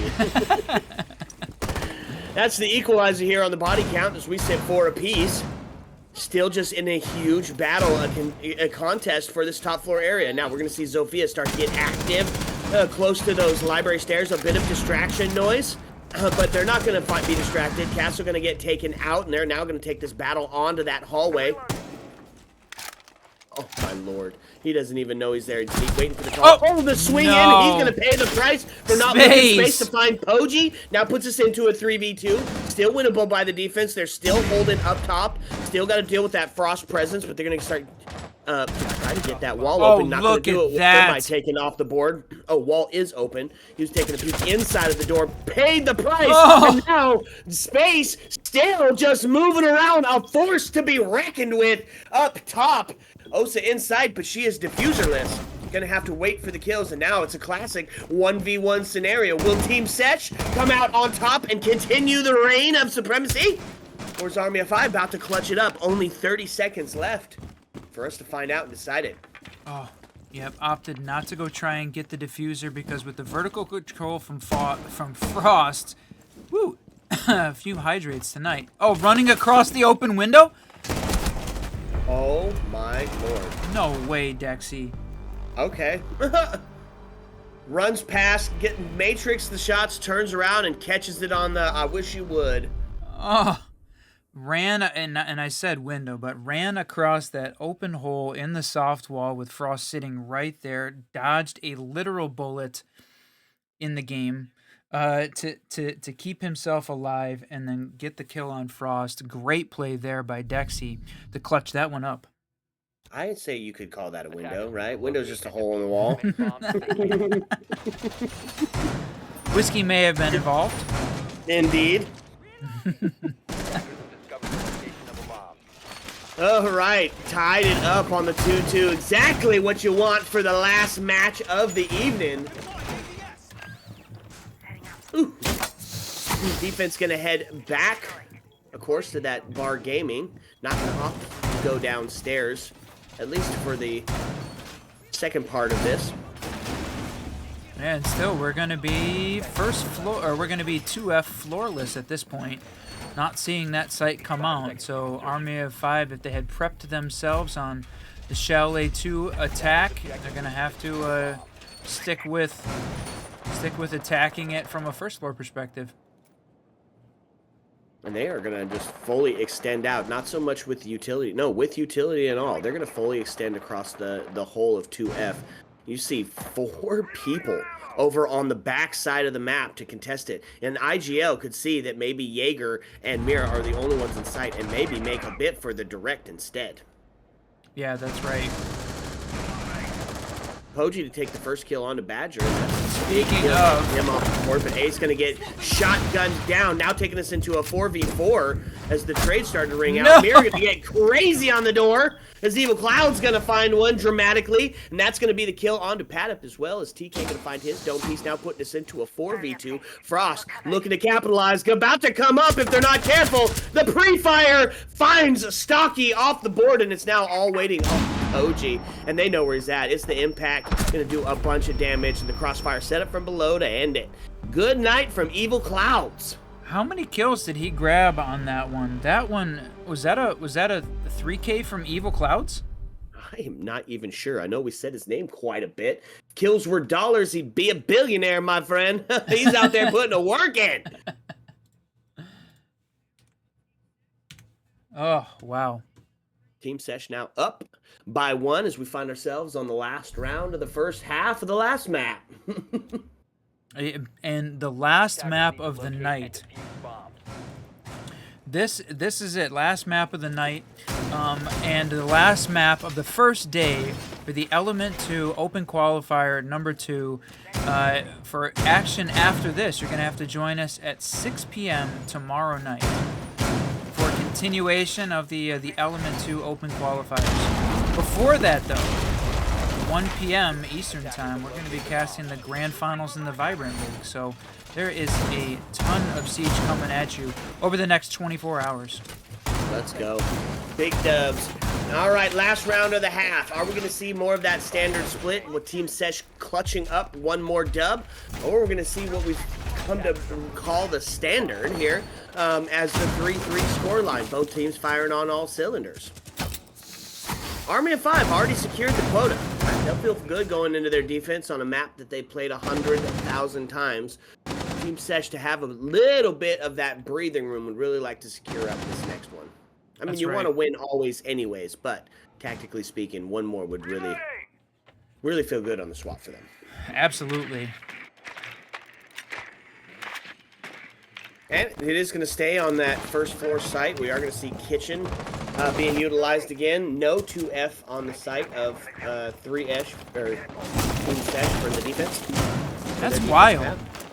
That is wild. The new, I mean, we talked about it at all the way back last season, that the meta here for Chalet is 100% the first floor meta, and we've seen it play out, continuing here even in T2 Siege. Now, even though that we haven't had a top floor site, there is no, there's been no little bits of gunfights up there. I mean, it's been a 2F hold the entire time, and where the battle has raged out. And now, similarly to the backside of Oregon for Bar Stage, you're going to see OSA start to get set up on the backside, right? Open up that breach wall on the mez, set your talon shield down, get Thermite and OSA down below to set up for the main lobby walls, and then get yourself set up for an execute. But you got to do it quickly because Thermite is down to a drastic HP level, and you don't want to lose your hard breach because you don't have a backup. That's right. They've got that one wall open. He's got one more down below that I think we're pretty sure is getting set up. Yep. There it is. Got to get Thermite down. He's waiting for that C4. Oh, seems a bit, yeah, baiting the C4. Oh, the impact trick from above. Well played. Yep, and with that, that means that main wall is not going to get open. Going to have to rely on pushing in through those other side of the doors there. And it's kind of stacked up in that 90 or in that 45 hallway. 36 seconds left on the board here, Whiskey, and it is almost full stacked. What does that mean? That means it's about to be trade out time. These kills are going to happen fast. There's no other choice. Oh my gosh, Matt seeing one up top. Space going to find it onto Stocky. Poji going to get taken off the board by TK, and it is all just crumbling for this Army of Five attack team. They do find one as Matt gets taken off the board, but with that, TK taking Pat off the board. It's all on the shoulders of Osa, and it's going to be a too little, too late scenario. I thought Osa got that kill. I thought the crosshair looked like it was. Evil Clouds had looked up in the wrong direction. Maybe they both thought they got it. That was unfortunate. As the last round there in the first half, now we head to round 7 with Team Sesh up 4-2, but on their attacking half. So now we get to see Army of Five take on the defense of Chalet. Potentially here, right? We've seen Army of Five play quite a few times on the defense, especially on Chalet. Potentially, we might be given that chance at another shot at OT. That'd be fun for the last match. Getting to see OT in this game would be fantastic. Finally, we've been talking about OT all evening. We almost saw it in our previous match, but sadly, the Outlast team couldn't quite get there. Congrats again to Overture Gaming for winning that one. But got one more opportunity for overtime tonight. Army of Five versus Team Sesh here. Lower bracket game, so I think this is a win or go home scenario for these guys. Let's go, that proverbial bus ride. And so, for the first round of the back end of the half of the last match, what are we looking at for sight-wise? Well, I think we're going to stay in that consistent theme. Not. Right? It's our first instance of 2F. Now, we've seen 2F play all night long, but this is the first time it's going to be the site, the destination, the designation. I'm going to hold it very similar. Defense brought out the intel. The only kind of like difference that we're going to see here is Dexy putting themselves on to the alibi, and that Storm in the hands of Dexy. That is a very interesting idea. The Storm enhanced Dexy. I love it. Team Sesh already sussing him out and ready to deal with that. Zofia and Imat sitting 4-4-4. The magic number there. What a round he's had so far.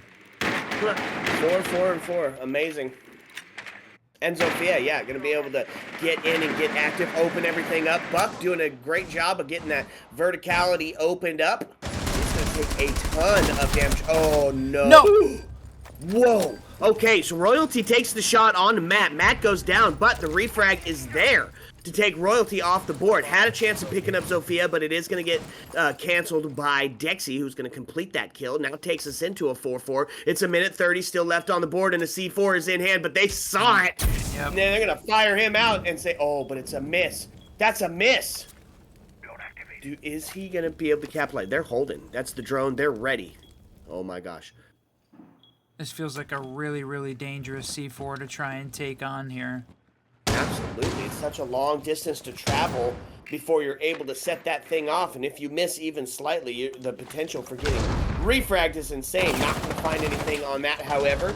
Still going to stay 4-4. Excuse me, TK going to find Poji. And Stocky going to go down. Oh. And it is starting to look really good for this Siege. attacking team. 55 seconds left, and it's all on the shoulders of Padip, who finds himself the lone gunman here in a 1v3. But it's not gonna work in his favor, as TK is gonna say good night. 1 second, Whiskey. Wow.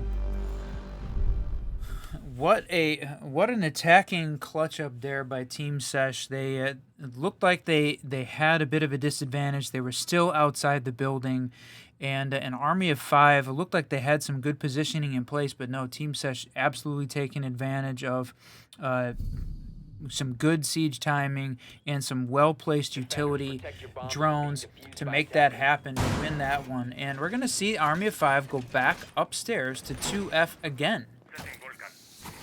Interesting. 0 rounds. 0 rounds and 2F from Team Sesh. Now here, it's the preferred site for Army of Five. Yeah. Which is one reason why we love this game, is the complete adaptability. We got 33 operators on each side, 9 different maps, 4 different sites, endless permutations of how this game can play out. And here we are seeing it. Each of these two teams playing the exact same site, but same map, choosing to play it differently. Yeah, I love that. It's something we talk about all the time. It's the switch up between contemporary and traditional siege, and we're getting to see a little bit of old world versus new world here. On the attacking side of it, let's talk about it because we've got some fun operators on the board. One is specifically being the Amaru, is Space sitting on that 6 and 3. Gonna try to get active a bit early. That's right. Gonna go for this the Solarium window. As soon as he gets the okay that it is good to go, he's heading up in there, and he has got the shoddy to back up the gameplay. Oh man, Azami blocking off. Now what happens if he gets going and that Azami thing is there? Have we ever seen that?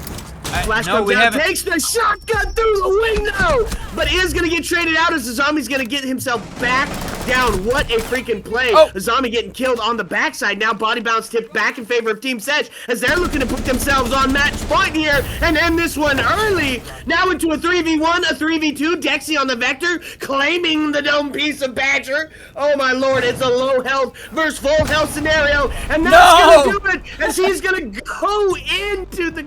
Oh, if you live by the fire, you shall die by the fire.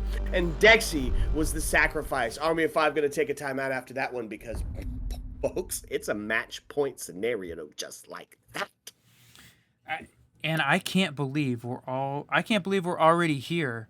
And good call, Dexy. LOL, indeed. Yeah, great time for Army of Five to take the timeout, obviously, with Team Sesh taking 4 in a row. The first 2 on their attacking half, right? This is where we were expecting the Army of Five to come out strong on the defensive side, but no, right now, Team Sesh is feeling great and playing like they mean it. So that's a couple rounds, too, that we've seen Dexy, the last alive, in trying to clutch up a round, right? You don't want to be in that position because 5, 7, and 2, he's trying but isn't able to convert those into a win. So they got to find a way to stop TK as the top frag on the other side, but also find a way to play together a bit better, it seems. Yeah, I think I'd agree with you.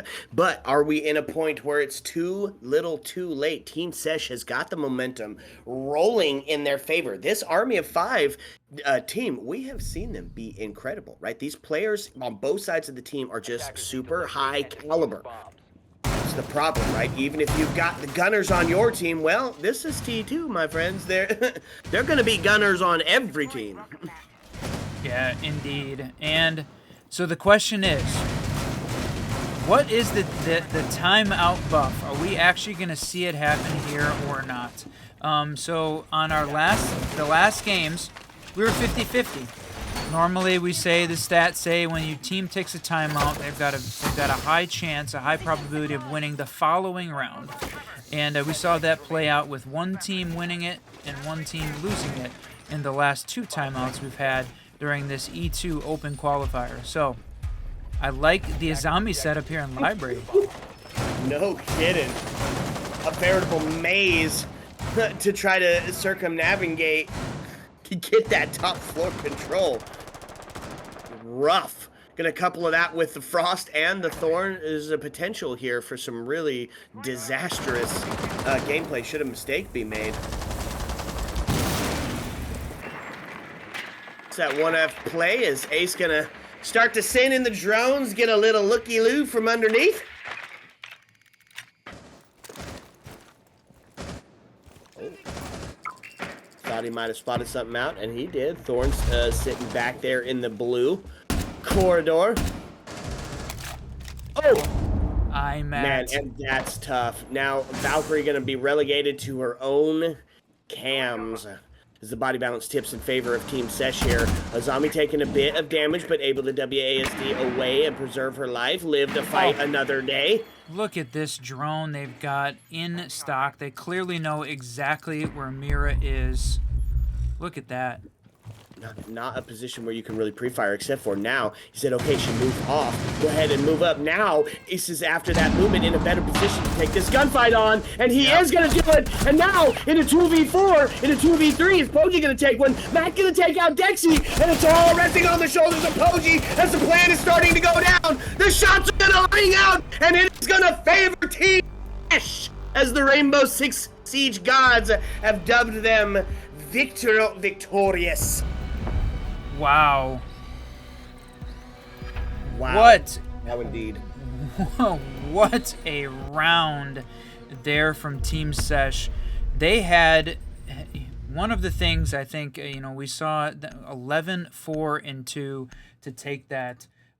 Really incredible there. I think the one of the things that was interesting was TeamSesh had an incredibly long amount of time there to wait, right, for that map to finish from the Army of Five versus the third Elemento.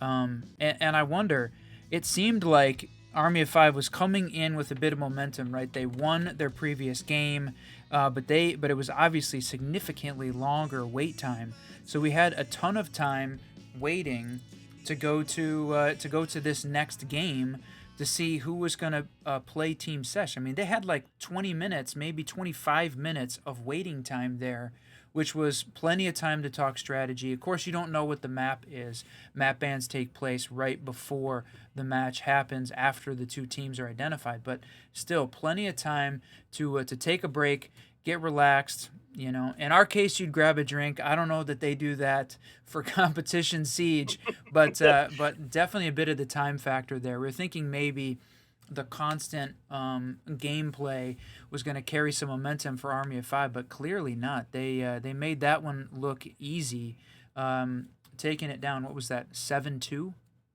Man, yeah, that was just unfortunate for Army of Five, but absolutely incredible for TeamSesh as they showed us a masterclass on how to play Chalet. Yeah. Okay, so I think we've got a lot of Element 2 Siege coming at you, continuing for tomorrow and Monday, both starting at 6 p.m. We're going to be back carrying more of the E2 drama and games. I want to pull the qualifier structure back up again for anyone that missed it previously. Yep, good call. Let's do it. Boom. Let's go. All right, so like we said, E2 qualifier structure here. We're going to see, we just finished up day 1 with that final lower bracket game. Day 2, we're going to be seeing the upper bracket quarterfinals and semifinals played out over the course of 6 to 10 p.m. and also 4 more rounds of lower bracket games in a do or die, go home kind of a game. So, and then day 3, we'll see the upper bracket final with the winner of that game qualifying and moving on to the E2 main stage, and then the lower bracket games where the winner is going to face the loser of that upper bracket game again to grab that last spot. Just let's see. Take a look at the standings again real quick. Some of these games still not quite finished up yet, but TeamSesh moving up in the standings certainly after winning that one. We've seen TeamSesh, True Synergy Gaming, Overture Gaming all on the channel tonight. Those guys all sitting in the top 8, so good positioning as we move into the rounds going forward. Indeed. Oh, man, so I guess that's about it. And as the dust settles, we bid adieu to a day filled with adrenaline, triumphs, and the relentless pursuit of victory. The stage is set, and the battleground awaits the dawn of a new day, which will be tomorrow at 6 p.m. So recharge, recalibrate, and ready your arsenal, because tomorrow promises to be even better, my friends. It's going to be great. And we come to that dreaded part of the evening where we got to say goodbye. If you like us, if you hate us, why don't you add us? We're on Twitter. Hit me up I'm at glitter_whiskey. He is at racing ENGR. And we want to talk about it. Right, join our Discord if you'd like. Join our Discord if you'd like to share a drink, celebrate your successes, lament your woes. Either way, come do it with us, my friends. Yeah, that's right. Big cheers. But that is it for the Whiskey Boys. Might have some variety streaming a little bit later on this evening on the Whiskey Glitter channel. We did get that back up and running. We've been doing a little bit of that Lethal Company, which has been chef's kiss, terrifying, absolutely fun game. Followed up with some Siege and maybe some Rocket League. Who knows, right? We got some fun stuff coming your direction. As Tom J would say, get amongst it, get around it, my friends. So as the lights start to dim and the jukebox starts to play closing time, my friends, you don't have to go home. But you can't stay here. Ayo! Let's go.